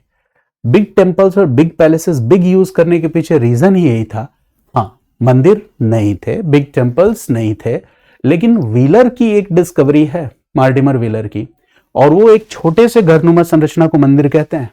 तो ये क्या है? स्मॉल है, ये बिग नहीं है, ये स्मॉल हाउस लाइक स्ट्रक्चर है, ये बिग टेम्पल नहीं है। तो ध्यान दो, सिंधु घाटी सभ्यता से ओवरऑल जो विचारधारा है वो ये है, अगर कोई पूछे कि टेम्पल मिला है कि नहीं, तो आप कहोगे नहीं। बिग टेम्पल मिला है कि नहीं, तो ओवरऑल विचारधारा यह है कि नहीं मिला है। लेकिन व्हीलर, मैंने कहा ना कि इतिहासकारों के जैसे ओल्डर स्टडीज और न्यू पर्सपेक्टिव्स दोनों डिफर करते हैं, पुराने विचार और नए विचार। तो देखो यहां से क्या बात आएगी कि पुरातात्विक अवशेष से एक छोटी सी संरचना, घरनुमा संरचना मिली है, और उसको वो क्या कह रहा है? मंदिर। दूसरी चीज, और वो क्या कहना चाह रहा है? कह रहा है कि तमाम ऐसे सील्स हैं, तमाम ऐसे सील्स भी मिले हैं जिस पर यूनिकॉर्न का इंप्रेशन है, यूनिकॉर्न का इंप्रेशन है। जीएस में आपने पढ़ा होगा यूनिकॉर्न एनिमल के बारे में, मिस्टिक एनिमल के बारे में। तो इस यूनिकॉर्न का इंप्रेशंस भी है तमाम ऐसे सील्स पे। और मोहनजोदड़ो, ये इन्होंने बताने की कोशिश की कि मोहनजोदड़ो से प्राप्त दूसरी अन्य मोहरें या यूनिकॉर्न सील्स की मोहरें, या ये छोटी सी घरनुमा संरचना जो मंदिर जैसी है, संभवतः ये सारी की सारी सील्स और सीलिंग्स, मोहरें, और ये छोटी सी घरनुमा संरचना जो मंदिर जैसी है, ये बिलोंग करती है, ये संबंधित है किस वर्ग से? पुरोहित वर्ग से। पुरोहित वर्ग से, मतलब एक हाइपोथेसिस की तरफ मार्टिमर व्हीलर हमें ले जाना चाहते हैं। और वो किस हाइपोथेसिस की तरफ ले जाना चाहते हैं? मार्टिमर व्हीलर हमें इस हाइपोथेसिस की तरफ ले जाना चाह रहे हैं कि ये जो पुरोहित वर्ग है, इसकी सशक्त उपस्थिति थी। व्हीलर कहीं ना कहीं ये एस्टैब्लिश करना चाहते हैं कि पुरोहित वर्ग की उपस्थिति क्या है? सशक्त है। अच्छा, पुरोहित वर्ग की उपस्थिति अगर सशक्त है, महत्वपूर्ण है, तो ऐसी दशा में क्या ये पुरोहित वर्ग, इसकी भागीदारी प्रशासनिक गतिविधियों में नहीं होगी? हाँ, इस बात की संभावना हो सकती है कि इस पुरोहित वर्ग की भागीदारी कहां हो? प्रशासनिक गतिविधियों में हो, एडमिनिस्ट्रेटिव टास्क्स में हो। इस बात की भी संभावना बन सकती है कि जो राज सत्ता है, पॉलिटिकल अथॉरिटी है या राज सत्ता है, इसको जो रिलीजियस अथॉरिटी है, ये क्या करती हो? वैलिडेट करती हो। यानी जो राज सत्ता है, इसको धर्म सत्ता या धार्मिक सत्ता, ये धर्म सत्ता और धार्मिक सत्ता में इन्होंने किसको रख दिया? पुरोहितों को। कहा इस बात की संभावना है कि इस राज सत्ता को, ये जो धर्म सत्ता या पुरोहित है, ये क्या करते हो? वैलिडेट करते हो या उसको वैधता प्रदान करते हो। इस बात की संभावना है। हालांकि देखो ये एक ओल्डर स्टडी है, व्यू है, व्हीलर ने इस तरह की बात कहनी शुरू की। मैं पहले भी बता चुका हूं, हिस्ट्री वैसे भी क्या है, ए स्टडी ऑफ डिफरेंट पर्सपेक्टिव्स, अलग अलग तरह के दृष्टिकोण हैं, विचारधाराएं हैं, उनको समझने का एक अध्ययन है। और खासतौर से यहाँ पे जब लिटरेरी एविडेंसेस और रिटन डॉक्यूमेंट्स आर साइलेंट, लिखित साक्ष्य पूरी तरह से मौन है, तो फिर सारे विचारों को हमें समझना जरूरी हो जाता है। तो एक ये मुद्दा हो गया। अब इसी में एक तीसरा वर्ग जो है, पुरोहित वर्ग के बाद हम आ जाते हैं शासक वर्ग, अभिजात वर्ग या योद्धा वर्ग। तो एक तीसरे वर्ग की भी हम बात कर लें। ये सारे डिबेट्स आपको आगे ऐतिहासिक विचारों को समझने में मदद करेंगे। शासक वर्ग, अभिजात वर्ग और योद्धा वर्ग। शासक वर्ग, अभिजात वर्ग और योद्धा वर्ग। रूलिंग क्लास, एलीट क्लास है ना, और जो क्लास ऑफ वॉरियर्स है योद्धा वर्ग, इसकी हम बात कर रहे हैं। तो देखो अब यहां पे जो इंपॉर्टेंट स्टडीज है वो पारपोला की है। अगेन अ हिस्टोरियन, पारपोला, ठीक है। तो इस इतिहासकार की बात करें, सारा नाम आपको याद नहीं रखना है, लास्ट में मैं जितनी बातें बता रहा हूं इन सबको इंटीग्रेट करके आपको बताऊंगा कि पूरे घंटे भर की लेक्चर जो है, इसको मैं चाहूं तो 100 वर्ड में भी लिखवा सकता हूं, आपको 200 वर्ड में भी लिखवा सकता हूं, 1000 वर्ड में भी लिखवा सकता हूं। तो जब आइडियाज की अच्छी अंडरस्टैंडिंग होती है तो उसको हम कॉम्पैक्ट कर देते हैं, ठीक है ना। नहीं तो फिर क्या होगा, रट्टा मारा। और हम कितना रट्टा मारेंगे, रट्टा मारने की एक लिमिटेशन है। जैसे मैंने देखा बच्चों को फिलॉसफी ऑप्शनल की तरफ, एंथ्रोपोलॉजी ऑप्शनल की तरफ भागते हैं, तो उनको लुभाने के लिए, है ना, जो सबसे शानदार तीर जो टीचर चलाता है वही है कि छोटा ऑप्शनल है, तुरंत तैयार हो जाएगा। तो छोटा ऑप्शनल कॉम्पैक्ट होता है। मैं खुद फिलॉसफी ऑप्शनल मैंने पढ़ा है, और पढ़ाने को तो मैं हिस्ट्री से ज़्यादा बेटर फिलॉसफी पढ़ाता हूँ, जो मेरा खुद का परसेप्शन है, ठीक है। लेकिन मुझे पता है कि वो कॉम्पैक्ट कितना है ना। 2012 के बाद जो सिचुएशंस बनी हैं उनमें क्या है, फिलॉसफी ऑप्शनल को पढ़ाया वैसे भी जा रहा है, आओ बेटा 90 दिन में प्रोडक्ट फिनिश, है ना, वैसा नहीं। अभी क्या होगा, फिलॉसफी ऑप्शनल को आपको थोड़ा सा बच्चों के साथ बहुत प्यार से एक एक चीज समझाना होगा, वर्ड समझाना होगा, डिस्कस करना होगा। तो 90 डेज का प्रोग्राम कितना होना चाहिए, मिनिमम 150 डेज होना चाहिए। 150, 160, मतलब आप समझ लो कि जो टाइम ड्यूरेशन है, ठीक है, उसको बढ़ाओ, बच्चों के साथ एक एक मुद्दे पे डिस्कस करो, है ना, उनकी वर्ड्स पे कमांड बनवाओ, थोड़ा उनको राइटिंग प्रैक्टिस करवाओ, पर्सनलाइज गाइडेंस लो। लेकिन ऐसा कहाँ होता है, कितनी जगह पे होता है। आपने किसी एडटेक या किसी कोचिंग के सीईओ को ये करते हुए सुना है? जैसे देखो, मेंस लिखना बच्चे के लाइफ में तो अपना एक होता ही है कि भाई उसको ड्रीम फुलफिल करना, उस जैसे अभी बहुत सारे बच्चे मेंस दे रहे हैं, है ना, अलग अलग कोचिंगों में एनरोल भी होंगे, और अलग अलग कोचिंगों में मेंस ऑप्शनल के प्रोग्राम भी चल रहे होंगे, अलग अलग टीचर्स मेंस ऑप्शनल पढ़ा रहे होंगे, वैकल्पिक विषय पढ़ा रहे होंगे। एज अ सीईओ की रिस्पॉन्सिबिलिटी क्या होनी चाहिए भाई? आपको आईएएस यूपीएससी की कोचिंग चला रहे हो, तो बच्चे मेंस देने आ रहे हैं, वो आपके सबसे प्राइम कंज्यूमर हैं। तो एक सीईओ को क्या करना चाहिए, एक शीट बनवानी चाहिए जिसमें मेंस देने वाले सारे बच्चे हों। जैसे मान लो मैं किसी कंपनी का सीईओ हूँ, मेरे यहाँ 4 टीचर हैं जो ऑप्शनल पढ़ा रहे हैं, है ना, तो मैं एक लिस्ट मंगवाऊंगा कि हर टीचर के पास कितने बच्चे हैं जो मेंस लिख रहे हैं, ठीक है। फिर मैं क्या करूंगा, ऑन एवरी 10 डेज या 8 डेज जो भी हो, एक दिन ऐसा होगा, मैं ऑप्शनल की क्लास खत्म होने के साथ ही उन बच्चों से पर्सनली जाके इंटरेक्ट करूंगा, ठीक है, कि आपको कौन कौन से चैप्टर से वीक एरियाज है जहां क्लास करने के बाद भी प्रॉब्लम आ रही है। तो हो सकता है हिस्ट्री पढ़ने वाला बच्चा कहे कि सर ने तो हिस्ट्री बहुत अच्छा पढ़ा है, बट मैप पे मुझे थोड़ी दिक्कत है, मैप में प्रॉब्लम आ रही है। कोई बच्चा ये कहे कि सर मुझे वो चोला और चेरा वाला टॉपिक, उसमें कॉन्फिडेंस नहीं आ रहा है, मैं आंसर नहीं लिख पाऊंगा। तो फिर उसकी एक लिस्टिंग बननी चाहिए। और यहाँ पे रोल आता है असिस्टेंट फैकल्टीज का, क्योंकि देखो किसी भी बड़े टीचर के लिए जो 4 घंटे 5 घंटे 6 घंटे की क्लास ले रहा है, ये पॉसिबल नहीं है कि वो हर बच्चे की क्वेरी का जवाब देता चले, वो एग्जॉस्ट हो जाएगा। समझो इस बात को, कोई भी टीचर अपना द बेस्ट तभी परफॉर्म कर पाएगा जब उसके पास 4 आवर्स से ज्यादा की क्लास नहीं हो। 4 घंटे से ज्यादा किसी टीचर को क्लास देना मतलब अपने पैर पे कुल्हाड़ी मारना। अगर कोई कोचिंग वाला ये वीडियो देख रहा है तो थोड़ा दिमाग में, है ना, बुद्धि वाला जो लाइट है ना वो जला लो। टीचरों को 8 घंटे 10 घंटे आप काम कराओगे, है ना, तो बच्चों के भविष्य के साथ आप खेल ही रहे हो, है ना, कि भाई 7 दिन पढ़ाओ, 10 घंटे की क्लास लो, ये बिल्कुल नहीं होना चाहिए। तो असिस्टेंट फैकल्टीज उस बच्चे को क्या करेंगी, है ना। वो असिस्टेंट फैकल्टी कौन होगा, जिस बच्चे ने 1-2 मेंस लिखा है, उसको उस टॉपिक की अंडरस्टैंडिंग। अब बच्चे का लिस्ट आ गया कि सर मुझे ये वाला टॉपिक नहीं समझ में आ रहा है, इसमें आंसर राइटिंग में दिक्कत हो रही है। वो असिस्टेंट फैकल्टी भी है ना, ऐसा नहीं कि वो हमेशा गूगल ही है, नहीं, उसको एक दिन पहले बताया गया कि ये टॉपिक से रिलेटेड इस बच्चे को प्रॉब्लम है और कल आप इसको 2 घंटे देंगे आप, है ना, पर्सनलाइज एक केबिन हो जहाँ वो टीचर बैठ के उन बच्चों के क्वेश्चंस को एड्रेस करे कि चलो ठीक है, इसमें ये कॉन्सेप्ट ऐसे होता है वैसे होता है। और मतलब इस तरह का एक, जब तक हम सिस्टम नहीं डेवलप करेंगे तब तक फिर वही लीक पे चलते रहेंगे। हमें लगेगा ये ऑप्शनल अच्छा है तो हम अपने यहाँ एक टीचर को यही ऑप्शनल पढ़ाने के लिए स्टार फैकल्टी बना देते हैं, ठीक है, ये भी अच्छा रिजल्ट दे देगा। ऐसा कुछ नहीं होता है भाई, ठीक है। एक अच्छा टीचर तैयार होने में 10 से 15 साल लगते हैं। ये चैट जीपीटी वाले जो जनरेशन के टीचर्स हैं, ठीक है, तो मतलब ऐसा नहीं है भाई, इंफॉर्मेशन तो हर जगह है, बट बच्चों को समझाना, डिलीवर करना, ये बहुत प्रैक्टिस के बाद आता है।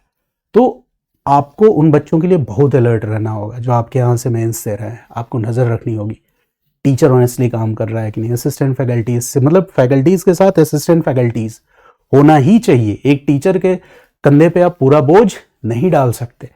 अगर उस असिस्टेंट फैकल्टी को समझने में कुछ दिक्कत हो रही है, वो मेन फैकल्टी से डिस्कस करे, बात करे कि सर यहाँ पे थोड़ी प्रॉब्लम है, मुझे आप बता दें। तो ये नेटवर्क जब तक नहीं बनेगा तब तक मुझे नहीं लगता कि, मतलब फिर हम भगवान भरोसे चलते हैं कि ये ऑप्शनल अच्छा चल रहा है तो इस ऑप्शनल के टीचर का पैकेज अच्छा होना चाहिए, बच्चों को कन्विंस करना चाहिए कि ये ऑप्शन ले लो। लीक से हटके काम करना हमें सीखना होगा। बहुत सारे बच्चों ने इंग्लिश लिटरेचर में टॉप किया है, हिंदी लिटरेचर लेके टॉप किया है, सोशियोलॉजी से टॉप किया है, PSIR से टॉप किया है, हिस्ट्री से टॉप किया है।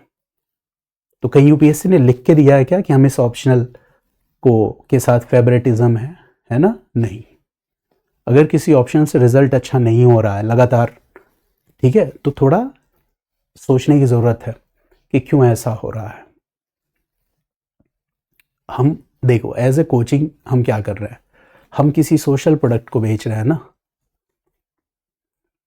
तो अगर we are in a position of authority, हम बच्चों को पढ़ा रहे हैं, हम दारू नहीं बेच रहे हैं, तो पढ़ा रहे हैं तो क्या होना चाहिए हमें। अगर मैं नहीं पढ़ा रहा हूं, मैं CEO हूं, किसी कोचिंग का ओनर हूं, तो मेरी ये रिस्पॉन्सिबिलिटी होती है ना कि मैं जिस आदमी को उस पोजीशन पे रख रहा हूं उसको उस विषय की समझ हो, ये चीज़ मैं जज करता रहूं, इवेलुएट करता रहूं।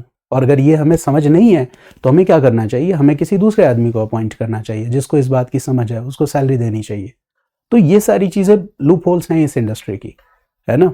ये एक बड़ा रीज़न रहा है कि मतलब मेरी भी इच्छा होती है कि मैं भीड़ में जाके पढ़ाऊँ, लंबे समय तक मैं क्लासरूम में पढ़ाया, बट इस सिस्टम से बाहर होने का मतलब डेलिबरेटली मैं बाहर हुआ हूँ, एक बहुत बड़ा रीज़न ये है।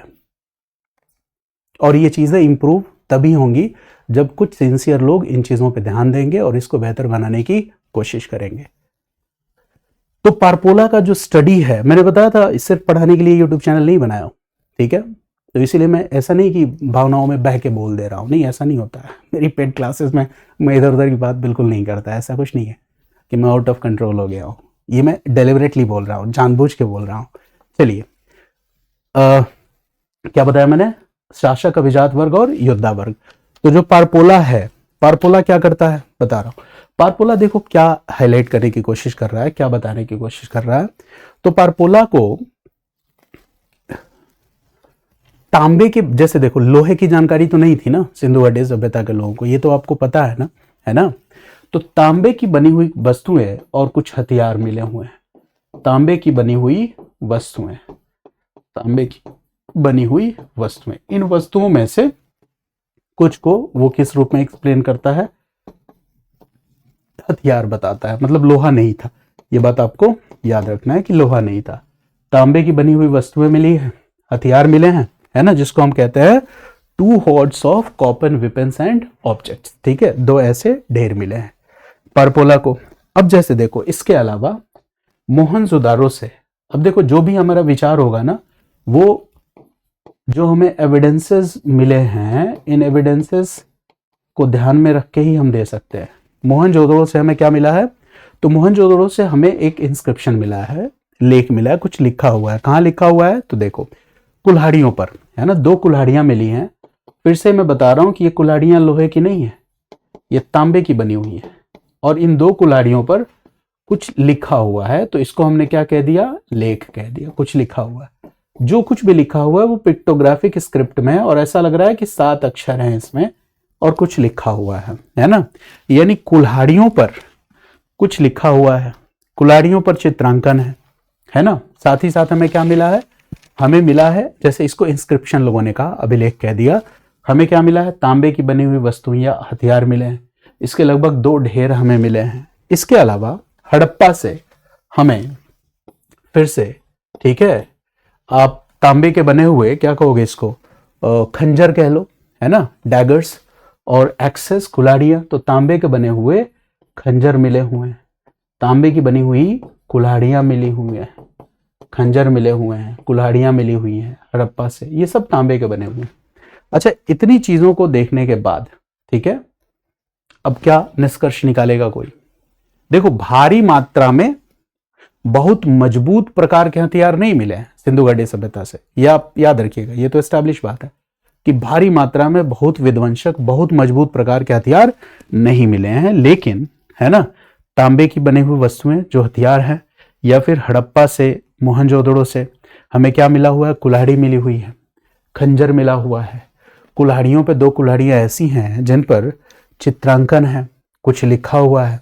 अच्छा, ये जो कुछ भी लिखा हुआ है, सबसे बड़ी बात है कि खंजर पर या कुल्हाड़ियों पर जो चित्रांकन है, जैसे कहीं पे 3 अक्षर का मिला है, कहीं पे 7 अक्षर का मिला है, लेकिन ये जो कुछ भी लिखा हुआ है, ये जो राइटिंग स्टाइल है, ये क्या है, सिमिलर है, मिलती जुलती है। इसका मतलब क्या हो सकता है, जैसे आप ये समझो कि जैसे मान लो कि आप सब इंस्पेक्टर हो, आपके पास एक गन है, दूसरा सब इंस्पेक्टर है, उसके पास भी एक गन है, तीसरा सब इंस्पेक्टर है, उसके पास भी एक गन है, तो उस पर गवर्नमेंट ने अगर आपको दिया है तो कुछ मार्क होगा ना, होगा, होगा, ऑब्वियस है होगा। वैसा ही कुछ समझो कि ये इतिहासकार वैसा ही कुछ मतलब एस्टैब्लिश करने की कोशिश कर रहा है कि जो हथियार है उस पर चित्रांकन एक जैसा है, लिखा हुआ एक जैसा है। अच्छा, अगर एक जैसा लिखा हुआ है इन हथियारों पे, यानी कोई तो इंस्टीट्यूशन रही होगी, कोई तो संस्था रही होगी जिसने इन हथियारों को बनाया होगा और किसी को दिया होगा। तो जो इंस्टीट्यूशन, जो संस्था जिसने इन हथियारों को बनवाया होगा, वो व्यवस्था कैसी रही होगी, कोई प्रशासनिक व्यवस्था रही होगी, और जो लोग इन हथियारों को यूज करते रहे होंगे, उस प्रशासनिक व्यवस्था के अंतर्गत काम करने वाले लोग रहे होंगे, सैनिक रहे होंगे, अधिकारी रहे होंगे। इस बात की संभावना है ना, कि कोई प्रशासनिक व्यवस्था रही होगी। तो देखो क्या है, ये चीजें क्या दिखलाती हैं कि शायद कोई नौकरशाही की परंपरा रही हो, कोई प्रशासनिक व्यवस्था रही हो, शायद कोई प्रशासनिक व्यवस्था रही हो, कोई नौकरशाही की परंपरा रही हो, शायद, है ना, कोई सेना या सैन्य वर्ग रहा हो। तो मिलने वाला हथियार कहीं ना कहीं एक व्यवस्था की तरफ इशारा कर रहा है ना। तो अब 2-3 आइडिया हमारे दिमाग में आया कि उस व्यवस्था में इंपॉर्टेंट कौन था। क्या वो पुरोहित था, क्या वो व्यापारी था, क्या वो सैनिक था, क्या वो प्रशासनिक अधिकारी था। अब जितनी डिबेट है, अब इसको मैं थोड़ा कॉन्सेंट्रेट करता हूं, एक साथ हम मतलब इंटीग्रेट करते हैं कि सिंधु घाटी सभ्यता की राजनीतिक व्यवस्था के बारे में समझने के पहले सिंधु घाटी व्यवस्था के सामाजिक स्तरीकरण के बारे में समझना जरूरी है। हालांकि सामाजिक स्तरीकरण को लेकर अलग अलग इतिहासकारों के अलग अलग मत हैं। इस सामाजिक स्तरीकरण राजनीतिक प्रशासनिक व्यवस्था में मुख्य भूमिका किसकी थी, इसको भी लेकर मत विभिन्नता है। कुछ लोगों का मानना है कि मुख्य भूमिका पुरोहित की हो सकती है, कुछ का मानना है कि मुख्य भूमिका व्यापारी की हो सकती है, कुछ का मानना है कि प्रशासनिक अधिकारी ये मुख्य भूमिका निभा सकते हैं। मेरी बात समझ गया ना। इसी बात को मैंने with the help of evidences आपको समझाया। अब इसके बाद अगर हम थोड़ा बढ़ते हैं आगे, तो हम यहां पर देखेंगे नेचर ऑफ स्टेट, राज्य का स्वरूप।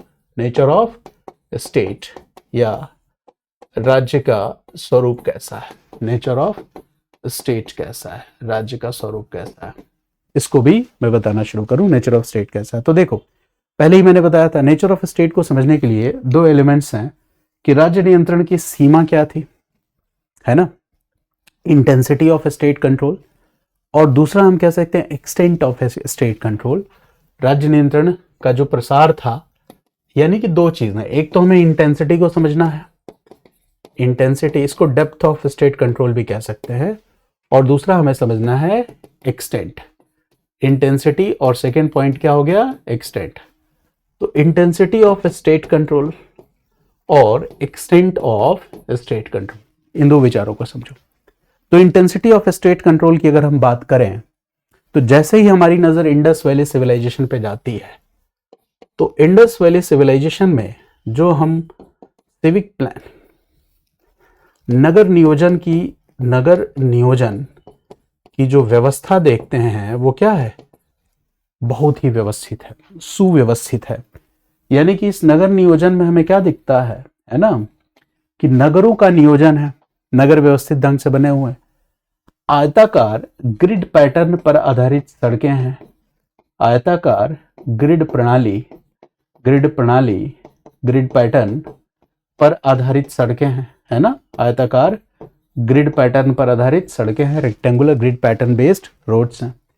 शहरों में क्या है, सिटिडल और लोअर टाउन, दुर्ग नगर और निचला शहर, सिटिडल दुर्ग नगर, निचला शहर लोअर टाउन, है ना, निचला शहर, ऐसी व्यवस्था है ना। सड़कों, शहरों में मतलब वेल डेवलप्ड ड्रेनेज सिस्टम, है ना, सुविकसित नालियों की व्यवस्था है, सुविकसित मतलब ढकी हुई नालियों की व्यवस्था का होना, ये बहुत बड़ी बात है। यानी ये सारी चीजें दिखला रही है कि इंक्रोचमेंट्स नहीं है ना। आज भी देखो, आज शहरों में इंक्रोचमेंट आपको दिखेगा, ये इंक्रोचमेंट नहीं है, शहर बहुत व्यवस्थित ढंग से बनाया गया है। यानी कि ये संभव, यानी एक होता है मतलब बेतरतीब तरीके से शहरों का विकास होना, जहां पे कुछ प्लानिंग नहीं है वहां पे आपके शहरों का विकास क्या दिखेगा, बेतरतीब। जहां पतली पतली सड़कें होंगी, जिसकी जमीन जहां है वहीं पे घर बना लिया, सड़क कितनी चौड़ी होगी, नाला किधर से जाएगा, ये क्लियर नहीं होता है ना। उसको हम कहते हैं हैफेजर्ड डेवलपमेंट ऑफ द सिटीज, है ना, बेतरतीब तरीके से शहरों का बनना। यहाँ पर शहरों का जो विकास है वो बहुत ही सुव्यवस्थित ढंग से हुआ है ना, वेल ऑर्गेनाइज तरीके से हुआ है। अब ये बताओ कि ऐसी वेल ऑर्गेनाइज्ड सुव्यवस्थित ढंग से शहरों का विकास क्या किसी व्यवस्था के बिना संभव है क्या? नहीं। क्या किसी प्रशासनिक व्यवस्था के बारे में बिना संभव नहीं है? नहीं। यानी सिर्फ एक शहर की बात नहीं कर रहा हूं, हड़प्पा, मोहनजोदाड़ो, धौलावीरा, लोथल, कई ऐसे महत्वपूर्ण शहर हैं जहां की व्यवस्था मिलती जुलती है, एक जैसी है, सुविकसित है।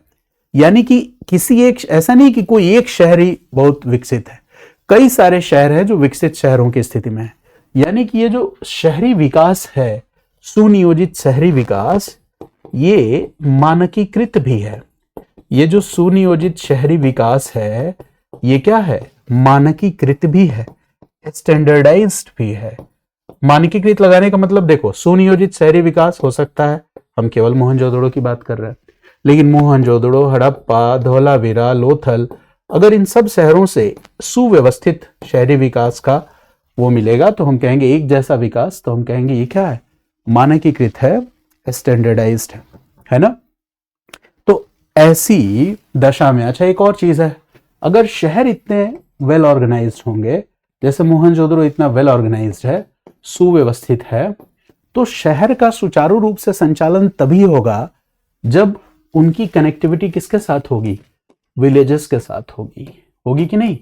जब उनकी कनेक्टिविटी किसके साथ होगी, विलेजेस के साथ होगी, तब जाके शहर हमारे क्या होंगे, सुव्यवस्थित होंगे। तो ये बात आपको समझना है कि विलेजेस के साथ कनेक्टिविटी होगी, विलेजेस में कृषि होगी, एग्रीकल्चर होगा, फिर यहां पे क्या होगा, सरप्लस ऑफ एग्रीकल्चर, कृषि अधिशेष, फिर वो कृषि अधिशेष फूड ग्रेन के रूप में शहर आएगा। शहरों में हो सकता है कि कोई यहाँ पे गोडाउन हो, अन्नागार हो, है ना, और वहां पे इसको क्या किया जाए, स्टोर किया जाए, फिर इसको ट्रेड किया जाए, शहरों से निर्मित वस्तुएं गांवों तक जाएं। तो ये कैसे पॉसिबल है बिना किसी व्यवस्था के? तो देखो, राज्य का स्वरूप कैसा रहा होगा, ये देख के तो समझ में आ गया हमें कि राज्य का स्वरूप केंद्रीकृत था। अब यहां पे मैं केंद्रीकृत निरंकुश व्यवस्था नहीं कह रहा हूं, मैं कह रहा हूं राज्य का स्वरूप क्या है, केंद्रीकृत है। केंद्रीकृत या सेंट्रलाइज्ड कहने के पीछे रीजन यही है कि कई सारे शहरों में एकीकृत व्यवस्था का होना, एक जैसी व्यवस्था का होना दिखला रहा है कि कहीं से तो ये कंट्रोल होते होंगे। गांव जो, शहर जो है वो वेल कनेक्टेड है विलेजेस के साथ, गांव के साथ, तो कहीं से तो ये कनेक्ट होते होंगे। यानी कि ये पूरा का पूरा सिस्टम जो है वो क्या है, सेंट्रलाइज्ड है। है ना। और ऐसा सेंट्रलाइज्ड सिस्टम, केंद्रीकृत व्यवस्था क्या किसी इंस्टीट्यूशनल अथॉरिटी, है ना, संस्थागत सत्ता के अभाव में संभव है? तो आंसर है नहीं। तो ऐसी केंद्रीकृत व्यवस्था किसी संस्थागत सत्ता या इंस्टीट्यूशनल अथॉरिटी, किसी संस्थागत सत्ता या इंस्टीट्यूशनल अथॉरिटी के अभाव में संभव नहीं है। मेरी बात समझ गया? Institutional authority. तो अब शब्दों पे पकड़ बनाओ। सिंधु घाटी सभ्यता में राज्य का स्वरूप कैसा था? केंद्रीकृत था। सत्ता कैसी थी? संस्थागत थी, इंस्टीट्यूशनल थी, है ना। हम क्यों कह रहे हैं इंस्टीट्यूशनल? संस्थागत, अब जैसे रट्टा मार लिया आपने संस्थागत, लेकिन संस्थागत का मतलब भी तो समझोगे। संस्थागत का मतलब क्या है? कि जैसे इतने सारे विलेजेस हैं, है ना, इन सब जगहों पे एग्रीकल्चर है, फिर surplus of agriculture, agriculture surplus of agriculture, agriculture ऐसे। तो ये सरप्लस की वसूली कोई तो करता होगा, है ना, यानी किसानों से अधिशेष की वसूली तो होती होगी, सरप्लस की वसूली तो होती होगी। अच्छा, जो सरप्लस की वसूली होती होगी यानी किसान जो प्रोड्यूस कर रहा है, जो उत्पन्न कर रहा है, कुछ हिस्सा तो वो कंजम्पशन के लिए रख लेगा, अपने उपभोग के लिए रख लेगा, कुछ हिस्सा वो टैक्स या ट्रिब्यूट के रूप में आगे दे देगा, कर या अनुदान के रूप। मैंने एक वर्ड यूज किया, कर या अनुदान, because we are not sure कि व्यवस्था कैसी थी। तो कुछ हिस्सा वो अपने उपभोग के लिए रख लेगा और कुछ क्या करेगा, कर या अनुदान के रूप में राज्य को दे देगा, है ना। तो देखो कृषक क्या कर रहा है, कृषक अपने उत्पादन का कुछ हिस्सा किस लिए रख ले रहा है? तो स्व उपभोग के लिए रख ले रहा है। कुछ हिस्सा क्या कर रहा है, कर या अनुदान के रूप में राज्य को दे रहा है। तो कर या अनुदान के रूप में राज्य को वो क्या दे रहा है? फूड ग्रेन्स, अनाज, सरप्लस अनाज, अधिशेष अनाज वो राज्य को दे दिया। अब बताओ, अगर राज्य के पास अधिशेष अनाज पहुंचेगा तो क्या उस अधिशेष अनाज को राज्य किसी एक जगह पे स्टोर नहीं करेगा? बताओ, इस अधिशेष अनाज को राज्य किसी एक जगह पे स्टोर करेगा। तो क्या हमें इंडस वैली सिविलाइजेशन के शहरों से गोडाउन से या अन्नागार नहीं मिले हैं? हाँ, तो क्या ये दिखला नहीं रहे हैं कि राज्य जो है अन्न के भंडारण की व्यवस्था करता था और उनका रिडिस्ट्रीब्यूशन या पुनर्वितरण भी करता था? तो हाँ, हम कह सकते हैं कि यहाँ पे राज्य क्या कर रहा है, अनाज के भंडारण की व्यवस्था भी कर रहा है, अनाज के भंडारण की व्यवस्था भी कर रहा है और इस अनाज के पुनर्वितरण का कार्य भी कर रहा है। अनाज के भंडारण की व्यवस्था भी कर रहा है और अनाज के पुनर्वितरण का कार्य भी कर रहा है। तो ये पूरा का पूरा बिना किसी इंस्टीट्यूशन के, बिना किसी संस्था के संभव नहीं है। कोई ना कोई ऐसी संस्था रही होगी, कोई संस्थागत सत्ता रही होगी। तो दो बातें हमने समझी कि राज्य का स्वरूप संस्थागत और केंद्रीकृत, है ना, ये मुद्दा आप समझ गए। दूसरी चीज, संस्थागत कह रहे हैं तो हमें संस्थागत एकरूपता के इंस्टीट्यूशनल यूनिफॉर्मिटी के लक्षण भी तो दिख रहे हैं, है ना। हमें संस्थागत एकरूपता, इंस्टीट्यूशनल यूनिफॉर्मिटी जिनको मैं कहूंगा संस्थागत एकरूपता, हमें संस्थागत एकरूपता के तत्व भी तो दिख रहे हैं। और वो संस्थागत एकरूपता के तत्व क्या है ना, जैसे सिंधु घाटी सभ्यता से एक लिपि मिली है और ऐसा नहीं है कि ये लिपि क्या है, मानकीकृत है, स्टैंडर्डाइज्ड है ना। सिंधु घाटी सभ्यता के अलग अलग शहरों से जो साक्ष्य प्राप्त हुआ है उस पे जो लेखांकन है वो एक जैसा है, हालांकि हम इसे पढ़ नहीं पाए हैं। सिंधु घाटी सभ्यता से बाट माप की प्रणाली भी मिली है, बाट माप की प्रणाली भी मिली है। अच्छा, ये बाट माप की प्रणाली भी क्या है, स्टैंडर्डाइज्ड है, यानी कि मानकीकृत है। ध्यान से समझना है आपको, ये वर्ड जो है ना मानकीकृत, ये बहुत महत्वपूर्ण शब्द है, इसको छोड़ मत देना कि बारी बार कम शब्द है तो एग्जाम में ना लिखूं, लिखना पड़ेगा। ये भी क्या है, मानकीकृत है। सिंधु घाटी सभ्यता से हमें जो मोहरें मिली हैं, इन मोहरों को मैं क्या कहूंगा, विशेषीकृत मोहरें कहूंगा। तो जब आप आंसर लिख रहे हो तो ये शब्दों को यूज करना सीखो कि विशेषीकृत मोहरें मिली हैं।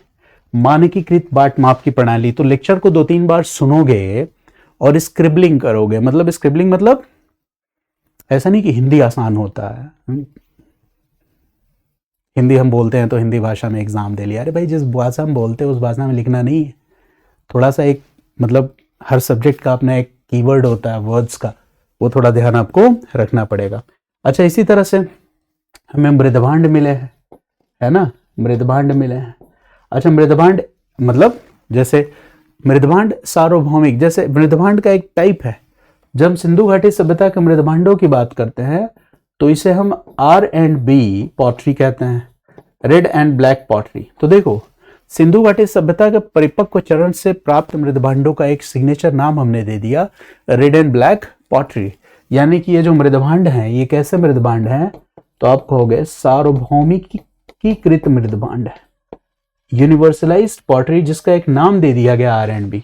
तो अगर आप इसको नहीं लिखना चाहते तो लिख दो रेड एंड ब्लैक पॉटरी। इसके अलावा जो ईंटों का आकार है, जो हमें रट्टा नहीं मार रहा है, वो भी क्या है, मानकीकृत है। ईंटों का आकार जो है, ब्रिक साइजेस, ईंटों का आकार, ये ईंटों का आकार भी कैसा है, मानकीकृत है ना। नगर नियोजन, नगरीय व्यवस्था, नालियों की व्यवस्था, ये सारी चीजें क्या दिखला रही हैं कि कहीं ना कहीं सिंधु घाटी सभ्यता में संस्थागत एकरूपता का तत्व था, है ना। अब सवाल यह आया कि सिंधु घाटी सभ्यता तो बहुत लंबा चरण है, पूरे सभ्यता की हम बात नहीं कर रहे हैं, हम सिंधु घाटी सभ्यता के विकसित चरण की बात कर रहे हैं। Mature phase of Indus valley civilisation, जो कब से शुरू होता है, 2600 BC से शुरू होता है और इसकी कंटिन्यूटी कब तक है, 1900 BC तक है। ये कौन सा फेज है, ये सब मैं आपको बता चुका हूं पहले, तो ये थर्ड फेज है। यानी कि ये जो लक्षण अभी मैंने बताया कि केंद्रीकृत व्यवस्था, मानकीकृत तत्व, ये सब दिखना शुरू हुआ होगा 2600 BC के बाद। अच्छा देखो, इतना वेल ऑर्गेनाइज सिस्टम डेवलप होने में ऐसा तो है नहीं कि 10, 20, 30 साल में डेवलप होगा, नहीं, इसको डेवलप होने में 100-200 साल लगा होगा। 100-200 वर्ष तो इसको लग गए होंगे इस सिस्टम को डेवलप होने में। अच्छा, जब ये सिस्टम पीक पे पहुंचा होगा तो वो सिस्टम कंटिन्यू रहा होगा आने वाले 200-300 साल तक, उसकी कॉन्टिन्यूएंस भी रही होगी। फिर एक टाइम आया होगा कि ये सिस्टम धीरे धीरे डिक्लाइन की तरफ जाने लगा होगा, है ना। तो देखो, अगर हम ऐसे मोटा मोटा एक अंदाजा लगा लें तो टोटल 2600 BC से 1900 BC के बीच 700 साल का समय काल है।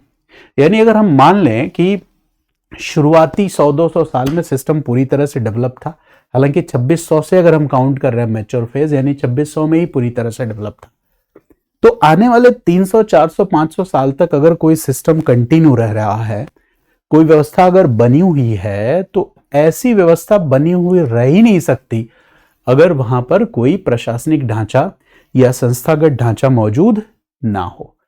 ऐसी प्रशासनिक व्यवस्था के बने रहने, है ना, कि अपनी चुनौती है कि लंबे समय तक बनी रही, तो ये एक कल्चरल यूनिफॉर्मिटी, सांस्कृतिक एकरूपता को भी दिखला रही है। तो इतने लंबे समय तक इसका मौजूद रहना, वो भी इशारा कर रहा है किसी केंद्रीकृत या संस्थागत व्यवस्था की तरफ। संभावना है, अलग अलग संभावनाएं हो सकती है कि कोई, जैसे हड़प्पा, मोहनजोदड़ो, धौलावीरा, लोथल, गनेरीवाला, इस तरह अलग अलग साइट्स, संभावना है कि इनमें से कोई स्टेट ऐसा हो जिसको हम टाउन कह रहे हैं, उसको लोग स्टेट समझते हो। इस बात की संभावना है कि कोई स्टेट ऐसा हो जो कोर स्टेट हो, मुख्य स्टेट हो, है ना। और धीरे धीरे उस मुख्य स्टेट या कोर स्टेट ने क्या किया हो, दूसरे स्टेट पे धीरे धीरे अपना कंट्रोल बढ़ाया हो और उन सबको क्या किया हो, अपने साथ जोड़ा हो। अब किस आधार पे जोड़ा, कैसे जोड़ा, है ना, ये भी आगे डिबेट का विषय है। तो ये बात आपको समझ में आई। यानी ये बात जो मैंने अभी आपको समझाया पूरा का पूरा, वो ये है कि सिंधु घाटी सभ्यता में नगरों की व्यवस्था और ये सारे सिस्टम को देखकर हम ये अंदाजा तो जरूर लगा सकते हैं कि सिंधु घाटी सभ्यता में जो राज्य का स्वरूप था वो केंद्रीकृत था। यहाँ पर किसी संस्थागत सत्ता, अब देखो शॉर्ट में कैसे लिखोगे अब इस डिबेट को, कि सिंधु घाटी सभ्यता में राज्य का स्वरूप इतिहासकारों के मध्य, है ना, विचार का बिंदु है। हालांकि राज्य के स्वरूप को केंद्रीकृत और संस्थागत सत्ता की उपस्थिति को मानने में कठिनाई नहीं है। ऐसा हम क्यों कह सकते हैं, तो ऐसा हम सुविकसित नगर नियोजन की प्रणाली, नगर नियोजन की व्यवस्था, उसमें आप दिखा सकते हो, या फिर जो संस्थागत एकरूपता के तत्व हैं इनको देखकर हम कह सकते हैं। तो इस तरह से इसी बात को हम चाहें तो मतलब 20, 25 या 30 वर्ड्स में लिख सकते हैं, क्योंकि इसमें जो मैंने एग्जाम्पल दिए, एग्जाम्पल तो पहले भी आपको दिया हुआ है, बताया हुआ है, ठीक है। अब देखो क्या है, थोड़ा सा अगर हम राज्य के स्वरूप पे बात कर रहे हैं तो हम military power of the state, राज्य की सैन्य शक्ति, राज्य की सैन्य शक्ति या सैन्य क्षमता, इस पे भी बात कर ले। राज्य की सैन्य शक्ति या सैन्य क्षमता, इस पे भी हम बात करेंगे। Military power of the state क्या है, देखो हथियार मिले हैं, है ना, और हथियारों का चित्रांकन भी हमें मिला है। कहां से, देखो दो चीजें हैं, एक तो हथियार मिले हैं, ठीक है, तांबे के बने हुए, प्लस मोहरों पर हथियारों का चित्रांकन मिला है, मोहरों पर हथियारों का चित्रांकन मिला है ना।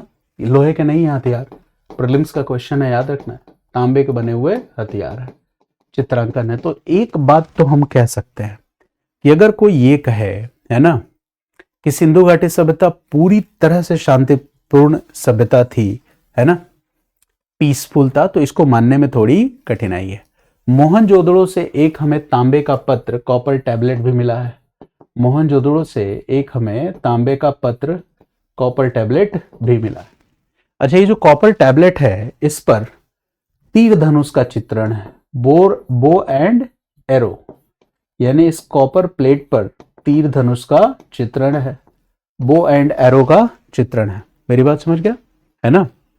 अच्छा, इसी तरह से कालीबंगन से हमें कुछ मोहरें प्राप्त हुई हैं, और उन मोहरों पर जो चित्रांकन है वो युद्ध जैसा दृश्य है, युद्ध जैसा दृश्य। अब देखो एक एक एविडेंस को कलेक्ट करके, क्योंकि देखो यहाँ पे literature does not speak, literature does not have a voice, तो हमें इसी से समझना है, ठीक है।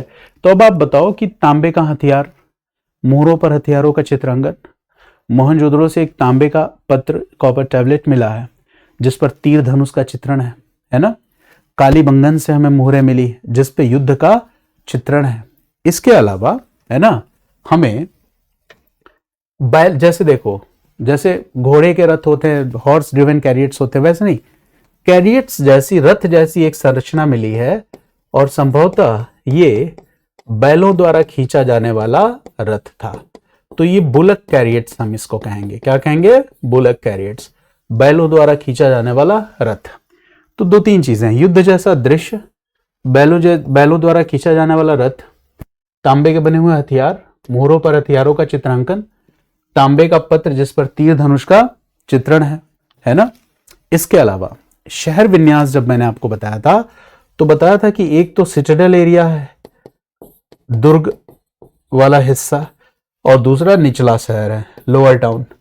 तो ये दुर्ग जैसी संरचना, इसका मतलब ही यही है कि दुर्ग जैसी संरचना बनाई गई है, तो ये किस लिहाज से बनाई गई है, सुरक्षा के दृष्टिकोण से। सुरक्षा की अगर आपको चिंता है, यानी कोई खतरा, कोई थ्रेट रहा होगा, तो अगर आप खतरे या थ्रेट से निपटने के लिए दुर्ग बना सकते हो तो हथियार भी तो रख सकते हो, और हथियार चलाएगा कौन, सैनिक, तो सेना भी रख सकते हो। ये एक मुद्दा है। दूसरा, हमें कुछ जगहों से ऐसे साक्ष्य मिले हैं कि ये दुर्गीकृत नगर जो था वो वॉल्ड था,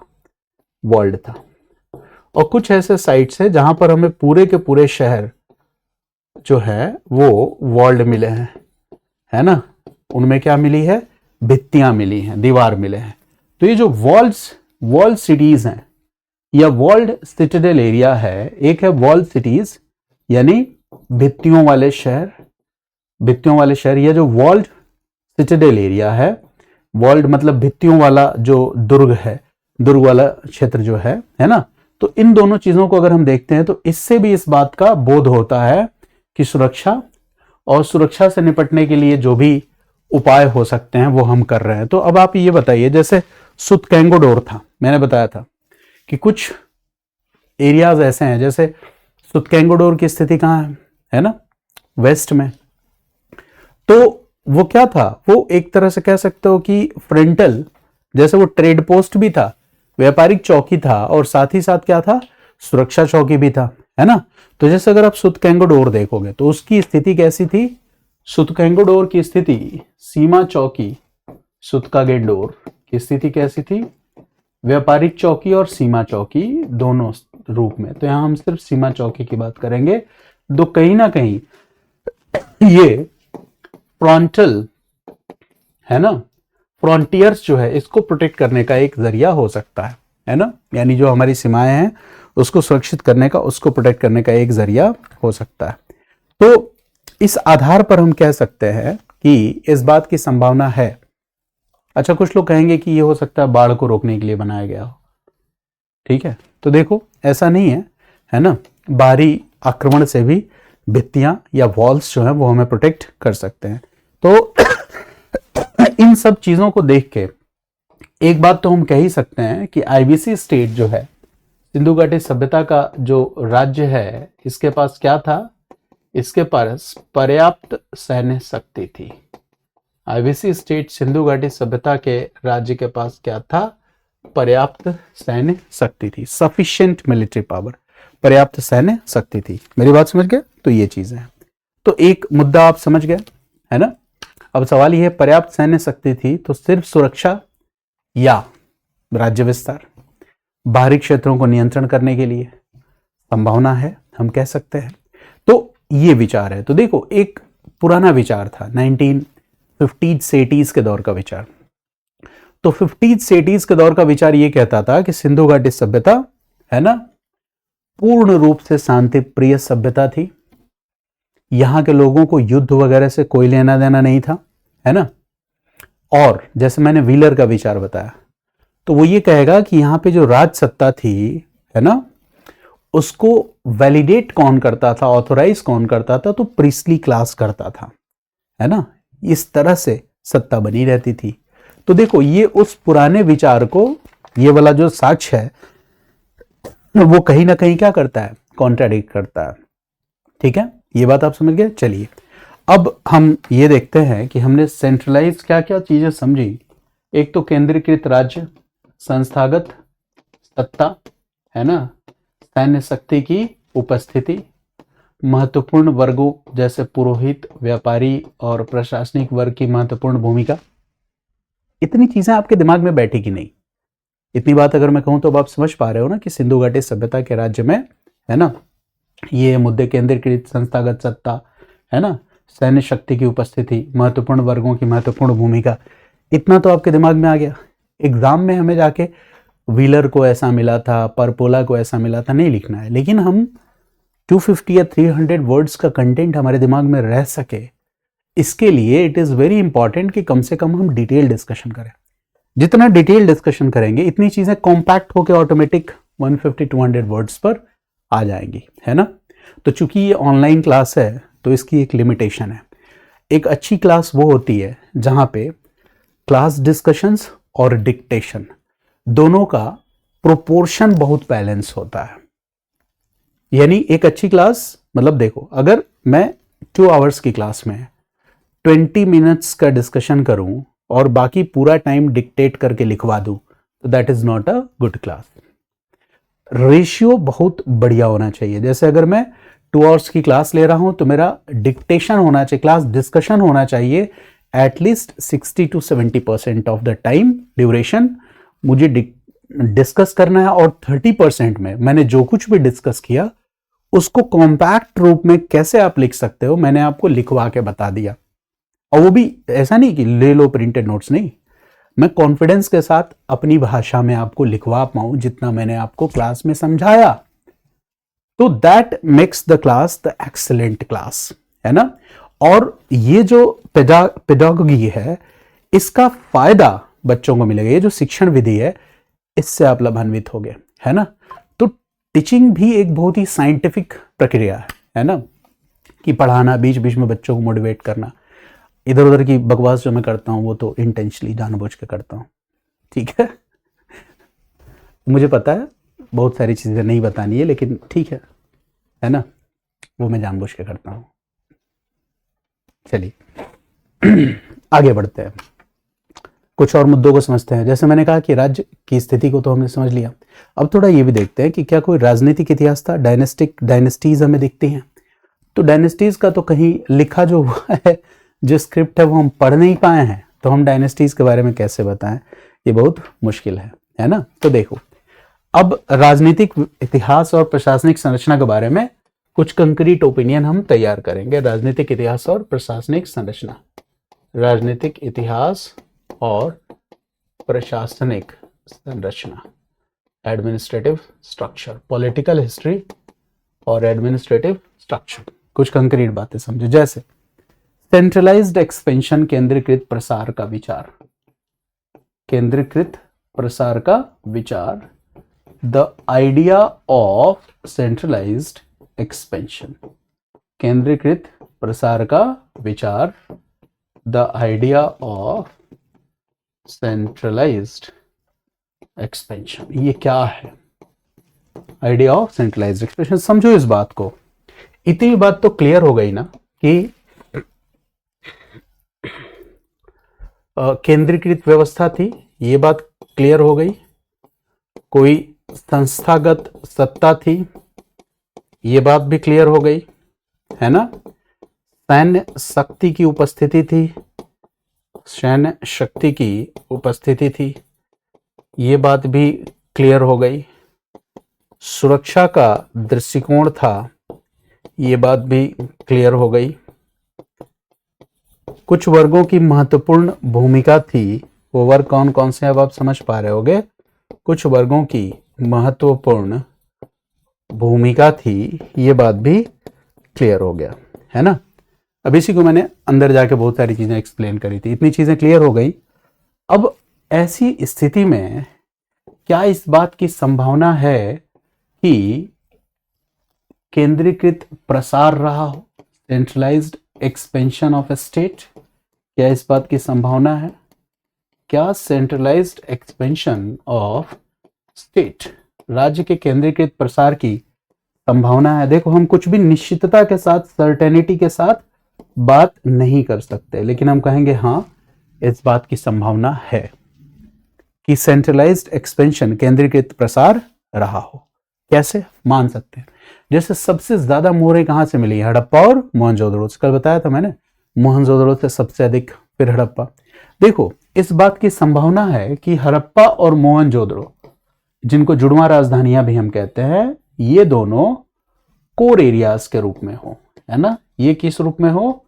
कोर एरियाज या मुख्य क्षेत्र के रूप में हो। इस बात की संभावना है ये दोनों जो सिटीज हैं, हड़प्पा और मोहनजोदड़ो, ये कोर एरियाज या मुख्य क्षेत्र या कोर रीजन के रूप में हो, और इन कोर एरियाज या कोर रीजन्स ने पावर को या शक्ति को अपने पास केंद्रीकृत कर लिया हो। यानी यहां पे क्या हो गया हो, इन दो कोर एरियाज में ये क्या हो गया, कोर रीजन, मुख्य क्षेत्र। यहां पे क्या हो गया हो, centralisation of power, centralisation of power. यहां हो गया हो शक्ति का केंद्रीकरण, इस बात की संभावना है। यहां क्या हो गया हो, शक्ति का केंद्रीकरण हो गया हो, सेंट्रलाइजेशन ऑफ पावर हो गया हो। और यहां से धीरे धीरे सैन्य विजय और विस्तार के द्वारा इनका नियंत्रण, मतलब सेंट्रलाइजेशन ऑफ पावर के बाद क्या हुआ हो, ग्रेजुअली, धीरे धीरे, किसके द्वारा? तो सैन्य विजय एवं विस्तार द्वारा, सैन्य विजय, मिलिट्री कॉन्क्वेस्ट एंड एक्सपेंशन, है ना। सैन्य विजय एवं विस्तार द्वारा यहां सेंट्रलाइजेशन ऑफ पावर हुआ हो, और फिर सैन्य विजय और विस्तार द्वारा इन दो कोर रीजन्स का, मुख्य क्षेत्रों का नियंत्रण दूसरे अन्य क्षेत्रों पे स्थापित होता चला गया हो। यह संभावना है कि उसके बाद इनका नियंत्रण दूसरे अन्य क्षेत्रों पर स्थापित होता चला गया हो। This might be a possibility, इस बात की संभावना है कि धीरे धीरे इनका नियंत्रण दूसरे अन्य क्षेत्रों पर स्थापित होता चला गया। मेरी बात समझ गया? और जब इनका नियंत्रण दूसरे क्षेत्रों पे स्थापित होता चला जाएगा तो धीरे धीरे ये अपने पावर और कंट्रोल को क्या कर लेंगे, इंस्टीट्यूशनलाइज्ड कर देंगे, संस्थागत रूप दे देंगे। और इसको संस्थागत रूप देना बिना नौकरशाही के संभव नहीं है। यानी एक नौकरशाही जनित व्यवस्था रही हो, ब्यूरोक्रेटिक सिस्टम रहा हो, इस बात से भी हम इनकार नहीं कर सकते, क्योंकि ये जो संस्थागत व्यवस्था जो संभव है नौकरशाही द्वारा, इसी के द्वारा आप स्टैंडर्डाइज एलिमेंट्स को इंश्योर कर सकते हैं। इसी के द्वारा आप जो मानकीकृत जो लक्षण दिखते हैं उनको आप इंश्योर कर सकते हो। बाट माप की एक जैसी प्रणाली कौन इंश्योर करेगा? Administrative class. ईंटों का एक आकार कौन इंश्योर करेगा? Administrative class. शहरों का विन्यास लगभग एक जैसा होना कौन इंश्योर करेगा? Administrative class. जो पब्लिक बिल्डिंग्स हैं, है ना, उनका बनना और ये सारी चीजें कौन इंश्योर करेगा? Administrative class. पोर्ट सेंटर पे कौन एडमिनिस्ट्रेटिव कंट्रोल मेंटेन करेगा? एडमिनिस्ट्रेटिव क्लास, है ना। तो शायद ऐसा रहा हो। यानी कि कुछ समय के बाद इस बात की संभावना है कि हड़प्पा और मोहनजोदड़ो मुख्य शहर कोर रीजन रहे हों और धीरे धीरे ये कोर रीजन रहे हों और धीरे धीरे जो हमें दूसरे शहर दिखते हैं ना, इंडस वैली सिविलाइजेशन के, सिंधु घाटी सभ्यता के, जैसे जो भी आप नाम यहां पे लिखना चाहो लिख दो, चाहे वो लोथल हो, चाहे वो धोलावीरा हो, चाहे वो राखीगढ़ी हो, चाहे वो सुतकेंगडोर हो, जो भी शहर आप लिखना चाहो। हो सकता है कि बाद में ये सारे केंद्र किस रूप में उभर गए हो? प्रांतीय राजधानियों के बारे में। और देखो हम जो भी बात कर रहे हैं वो एजम्पशंस हैं, क्योंकि जो रिटन रिकॉर्ड्स हैं दे आर साइलेंट। तो जो भी हमने डिस्कशन किया उस पर बेस्ड क्या है? ये एक एजम्पशन है कि धीरे धीरे ये प्रांतीय राजधानियों के रूप में उभर गया हो। और इन प्रांतीय राजधानियों में भी कुछ केंद्र ऐसे हों जो प्रशासनिक केंद्र अब इन प्रांतीय राजधानियों में से भी कुछ सेंटर्स ऐसे हों जो किस रूप में एस्टैब्लिश हो गए हो, है ना, प्रशासनिक केंद्र या एडमिनिस्ट्रेटिव सेंटर्स, प्रशासनिक केंद्र के रूप में स्थापित हो गए हों। इस बात की संभावना है। इस बात की भी संभावना है कि कुछ एक क्षेत्र ऐसे रहे होंगे जो पूरी तरह से नियंत्रण में नहीं होंगे। जैसे ये सब होता है, एजम्पशन है। कुछ क्षेत्र होंगे जो पूरी तरह से नियंत्रण में नहीं होंगे और उनको हम कह सकते हैं, कुछ क्षेत्र ऐसे भी हो सकते हैं जिनकी अर्ध स्वायत्त स्थिति हो, सेमी ऑटोनोमस स्टेटस हो। कुछ क्षेत्र ऐसे हो सकते हैं। तो अब तक के हमारे डिस्कशन से हमने एक एजम्पशन लगाया। आज हमने सिंधु घाटी सभ्यता के राज्य के बारे में सोचा क्या रहा होगा, ठीक है। तो जो आपने सोचा क्या सिस्टम रहा होगा, देखो हमें एजम्पशन ही तो हम कर सकते हैं ना, है ना। तो हमने एजम्पशन किया कि चूंकि व्यवस्था केंद्रीकृत थी, संस्थागत सत्ता थी, सैन्य शक्ति की उपस्थिति थी, सुरक्षा का दृष्टिकोण था, कुछ वर्गों की महत्वपूर्ण भूमिका थी, तो इसके आधार पे इस बात की संभावना बनती है। और हम देखते हैं कि हड़प्पा और मोहनजोदड़ो जुड़वा राजधानियां हैं, है ना, राजधानियां कहा गया, देखो जुड़वा राजधानियां कहा गया ना। तो इस बात की संभावना है कि हड़प्पा और मोहनजोदड़ो कोर रीजन मुख्य क्षेत्र के रूप में हो, है ना, और धीरे धीरे सैन्य विजय और विस्तार द्वारा दूसरे अन्य केंद्रों पर इन्होंने अपनी नियंत्रण मजबूत कर ली हो। जैसे ये क्षेत्र हो सकते हैं। अब ये जो दूसरे अन्य केंद्र हैं, हो सकता है कि ये इनके प्रांतीय राजधानियों के रूप में उभरे हुए हों। जो सिंधु सभ्यता के दूसरे महत्वपूर्ण नगर हैं वो प्रांतीय राजधानियों के रूप में उभरे हुए हैं, और उनमें से कुछ केंद्र ऐसे हो सकते हैं जो प्रशासनिक केंद्र या एडमिनिस्ट्रेटिव सेंटर्स के रूप में भी विकसित हो गए हों। लेक्चर 1.5 घंटे के आसपास हो गया, ठीक है। प्रशासनिक केंद्र के रूप में भी विकसित हो चुके हो, यह संभावना है, ठीक है। यह भी संभावना है कि धीरे धीरे, यह भी संभावना है। पॉसिबिलिटी नंबर 2, एजम्पशन नंबर 2, संभावना दूसरी क्या है ना, एजम्पशन 2, पॉसिबिलिटी 2।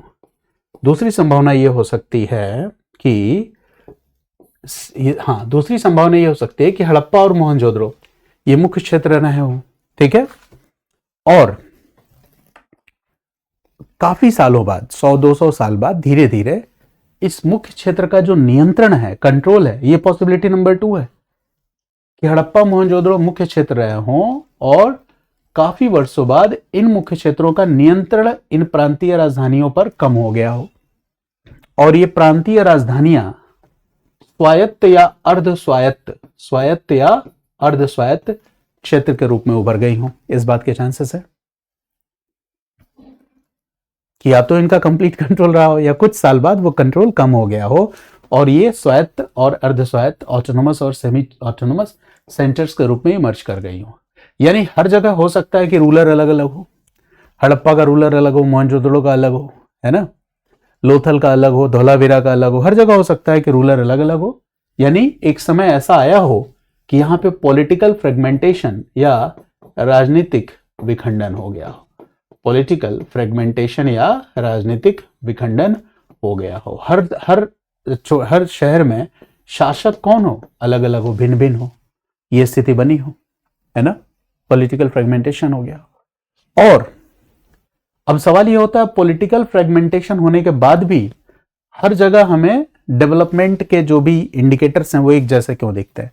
तो इसका आंसर क्या हो सकता है कि हो सकता है कि राजनीतिक विखंडन हो गया हो, लेकिन इनके बीच में जो क्या कहते हैं उसको, कल्चरल यूनिटी, क्योंकि 100-200 साल एक साथ रहने के बाद इनकी कल्चरल यूनिटी, सांस्कृतिक एकता, है ना, इतनी मजबूत हो गई हो कि वो जो कल्चरल यूनिटी है, सांस्कृतिक एकता, कल्चरल यूनिटी, ये आगे भी बनी रही हो। और ये रीजन है ना, कि कंट्रोल अलग अलग या हर शहर में अलग शासक होने के बावजूद भी हमें सांस्कृतिक एकरूपता के तत्व को, यहाँ पे सांस्कृतिक एकरूपता का तत्व दृष्टिगत होता है। तो ये दो एजम्पशंस हम बना सकते हैं, है ना, कि सेंट्रलाइज रहा हो, फिर धीरे धीरे ऐसे कुछ राजनीतिक विखंडन हुआ हो। तो देखो, हमने कुछ भी एब्स्ट्रैक्ट, एग्जैक्ट या विद सर्टेनिटी नहीं कहा। और आज का टॉपिक बहुत इंपॉर्टेंट है, मैंने पूरे इसके डिबेट को आज एक्सप्लोर करके रख दिया। अब अंत में एक जवाब तो हमें देना ही पड़ेगा कि आखिर फॉर्म ऑफ गवर्नमेंट क्या था, है ना, जो सरकार थी, शासन था, इसका स्वरूप क्या था, फॉर्म ऑफ गवर्नमेंट क्या था। इस बात को तो उत्तर हमें करना ही पड़ेगा ना, है ना, कि मोनार्की थी या क्या था। तो देखो, संभावित राजतंत्र, ठीक है, यहां पे मैंने एक वर्ड यूज किया, संभावित, यानी आंसर लिखते वक्त जब हम इतने अलर्ट रहेंगे ना तो हमें मार्क्स बहुत अच्छे आएंगे।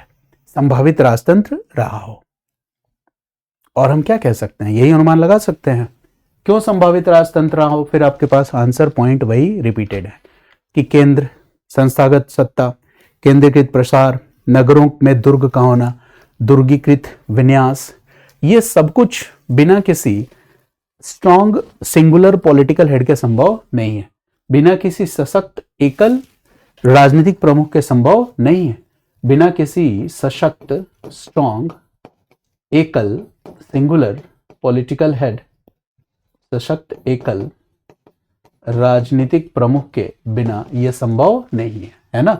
यानी इस बात की संभावना है कि ऐसा कोई राजनीतिक प्रमुख रहा हो, है ना। इस बात की भी संभावना है, यानी कि सिंगुलर पॉलिटिकल हेड, एक राजनीतिक प्रमुख रहा हो, इस बात की भी संभावना है। उसका वंश क्या है, डायनेस्टी क्या है, ये हमें नहीं पता है, in the absence of written records हम कह नहीं सकते। इस बात की भी संभावना है कि एक परिषद आधारित राजतंत्रीय व्यवस्था रही हो, इस बात की भी संभावना है कि एक परिषद आधारित राजतंत्रीय व्यवस्था रही हो, है ना, एक काउंसिल बेस्ड मोनार्कियल सिस्टम रहा हो। और काउंसिल बेस्ड मोनार्कियल सिस्टम की हम बात करेंगे तो हम कह सकते हैं कि आगे चलकर महाजनपद काल में हम गणसंघों की व्यवस्था देखते हैं, है ना, रिपब्लिक्स की व्यवस्था देखते हैं। तो इस बात की संभावना है कि गणसंघ जैसी या कुलीन राजतंत्रीय जैसी कोई व्यवस्था रही हो। इस बात की संभावना है कि मर्चेंट और इलीट क्लास, व्यापारी और अभिजन वर्ग मिलकर सत्ता का संचालन करते हो, इस बात की भी संभावना रही है। तो हम तो अनुमान ही लगा सकते हैं। तो देखो, कोई एब्स्ट्रैक्ट आंसर नहीं। समनास कर कोई पूछता है सिंधु घाटी सभ्यता में राज्य का स्वरूप कैसा था, आप कहोगे संभावित राजतंत्र। हो सकता है कोई एक राजनीतिक प्रमुख हो सकता है कि व्यापारी और अभिजन वर्ग मिलकर सत्ता को, पावर को शेयर करते हो सकता है कि कोई परिषद आधारित राजतंत्रीय व्यवस्था हो सकता है कि बाद के काल में जो महाजनपद काल में हमें रिपब्लिक्स दिखता है उस तरह की कोई व्यवस्था रही हो, गणसंघीय व्यवस्था, है ना।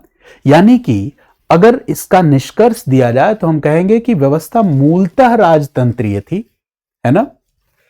It was likely monarchial in essence. Sindhu घाटी सभ्यता की व्यवस्था मूलतः राजतंत्रीय थी। It was likely monarchial in essence but collegial in function. Collegial in function का मतलब क्या हुआ? मतलब सहनिर्णयात्मक व्यवस्था, मिलजुल कर निर्णय लेने की व्यवस्था। हो सकता है कोई परिषद रही हो जिसमें हड़प्पा, मोहनजोदड़ो, धौलावीरा, लोथल, इन सब जगहों के कोई व्यापारी अभिजन वर्ग रहे हो। कोई निर्णय होता हो तो सब मिलजुल के निर्णय लेते हो, जैसे रिपब्लिक्स के एरा में होता था आगे चल के 600-300 बीसी में। तो वैसी कोई कॉलेजियल, है ना, सिस्टम रही हो, कॉलेजियल इन फंक्शन, है ना।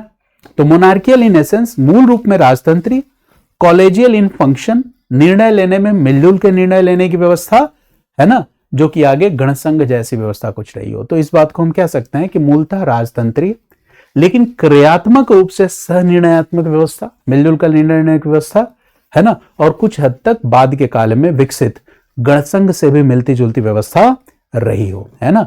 लेकिन जो एग्जीक्यूटिव था, कार्यपालिका थी, वो काफी सशक्त थी। अब आज के पूरे डिस्कशन के बाद, अब इस पूरे डिबेट को कंसोलिडेट करना हो, आपसे कोई पूछ ले सिंधु घाटी सभ्यता में राजतंत्र और राजतंत्रीय व्यवस्था कैसी थी, तो रट्टा थोड़ी ना मारना है। और जितना मैंने बताया, ऐसा नहीं कि एक एक लाइन, एक एक वर्ड रटना है, नहीं, यही तो गलती हम करते हैं। नहीं, मैंने इतना डिटेल डिस्कशन इसलिए नहीं किया कि एक एक शब्द का आप रट्टा मार जाओ।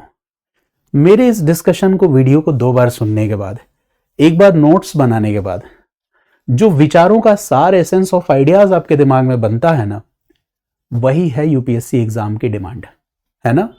इसलिए मैं कहता हूं कि समझना, understanding is the most important thing, है ना। ये हम कहते हैं ना कि किसी विषय के हृदय स्थल को छूना, तो वो कैसे संभव है? वो ऐसे ही संभव है। तो सिंधु घाटी सभ्यता में जो राजनीतिक व्यवस्था थी, इस पे आज हमने चर्चा कर ली, ठीक है। और एक पैराग्राफ में बता दे रहा हूं, फिर से निष्कर्ष बोल दे रहा हूं ताकि आप आसानी से लिख लो। जैसे अगर मैं इस चीज को 70, 80, 100 वर्ड्स में लिखवाऊं तो मैं बोलूंगा सिंधु घाटी सभ्यता के परिपक्व चरण में राजनीतिक व्यवस्था का स्वरूप इतिहासकारों के मध्य वैचारिक बहस का विषय है। फिर मैं क्या बताऊंगा, है ना, कि सिंधु घाटी सभ्यता में राजतंत्रीय व्यवस्था का स्वरूप। अब चूंकि आपको मैंने बताया कि बहुत शॉर्ट में, कॉम्पैक्ट में लिखना है, अगर एक्सप्लेन नहीं करना है तो आप सीधे लिखोगे मूलतः राजतंत्रीय था, लेकिन क्रियात्मक रूप से यह सहनिर्णयात्मक था। और कोशिश करो जब आप मूलतः राजतंत्रीय लिख रहे हो, है ना, तो ब्रैकेट में मोनार्कियल लिख दो देवनागरी में। फिर मैंने कहा कि कार्यात्मक रूप से सहनिर्णयात्मक था, तो ब्रैकेट में देवनागरी में लिख दो कॉलेजियल, है ना, ऐसे बढ़ जाओ। तो इसलिए क्या है कि इवेलुएटर जो आपका आंसर इवेलुएट करते हैं हिंदी वाले, उनमें भी बहुत सारे लोग हैं जिनको हिंदी बहुत अच्छी नहीं आती है ना। और ये तो हमें विजिबल हो जाता है जब हम यूपीएससी के प्रीलिम्स के क्वेश्चन देखते हैं और मेंस के क्वेश्चन देखते हैं, जो उसका हिंदी ट्रांसलेशन होता है ना। तो कहीं कहीं पे तो जो धूम मचाते हैं हिंदी ट्रांसलेट करते हुए ये लोग, कि समझ में आ जाता है कि बहुत अच्छी हिंदी इनकी भी नहीं है। इनकी भी निर्भरता ज़्यादातर मशीन ट्रांसलेशन पे भी है। तो इसीलिए जैसे सहनिर्णयात्मक आप लिख के आगे बढ़ जाओ तो लिख दो कॉलेजियल, उससे उसको समझ में आ जाएगा, है ना। हालांकि हम मानते हैं कि इतना समझदार होगा, ठीक है। फिर आप लिख दोगे कि कुछ हद तक बाद के काल में विकसित गणतंत्रों से मिलती जुलती व्यवस्था रही होगी। अब इसको एक्सप्लेन करना चाहते हो तो अंदर कोर बातों को छुआ करो, है ना। जैसे लिखो केंद्रीकृत सत्ता, संस्थागत सत्ता का स्वरूप, है ना, सैन्य शासन की उपस्थिति पूरी तरह से शांति प्रिय नहीं, है ना, हथियारों की उपलब्धता, तांबे के बने हुए हथियार, है ना, चित्रांकन, युद्ध, ये सब युद्ध दृश्य वगैरह ये सब बता दोगे, कुल्हाड़ियों की बात कर दोगे, है ना। फिर वो जो मैंने बताया कि बुलेट कैरियर्स जो है ना, बैल के बने हुए रथ, उनकी थोड़ी सी बात कर दो, है ना। तो इस तरह से आप मतलब एसेंस को लिखोगे तो इजीली आप 70, 80, 100 वर्ड्स में लिख लोगे। तो आज की क्लास में मैं वो वाला पार्ट आज नहीं कर रहा हूँ जो पहले था ना, कि सिंधु घाटी सभ्यता में जो राज्य का स्वरूप है मेसोपोटामिया और इजिप्ट के राज्य के साथ तुलना करें। इसको अगली वीडियो में कर लेते हैं, क्योंकि ये ड्यूरेशन ऑलरेडी 1.5 घंटे क्रॉस हो गया है ना। और हमें कोशिश करनी थी कि लेक्चर मैक्सिमम 1 घंटे 20 मिनट तक ही रहे, तो इसको हम रोकते हैं और अगली क्लास में मैं लेक्चर नंबर 11 में आपके साथ स्टेट इन आईबीसी, मेसोपोटामिया और इजिप्टिस पे मैं डिटेल में चर्चा करूंगा। तो आज के लिए इतना ही। आप सभी का बहुत बहुत धन्यवाद।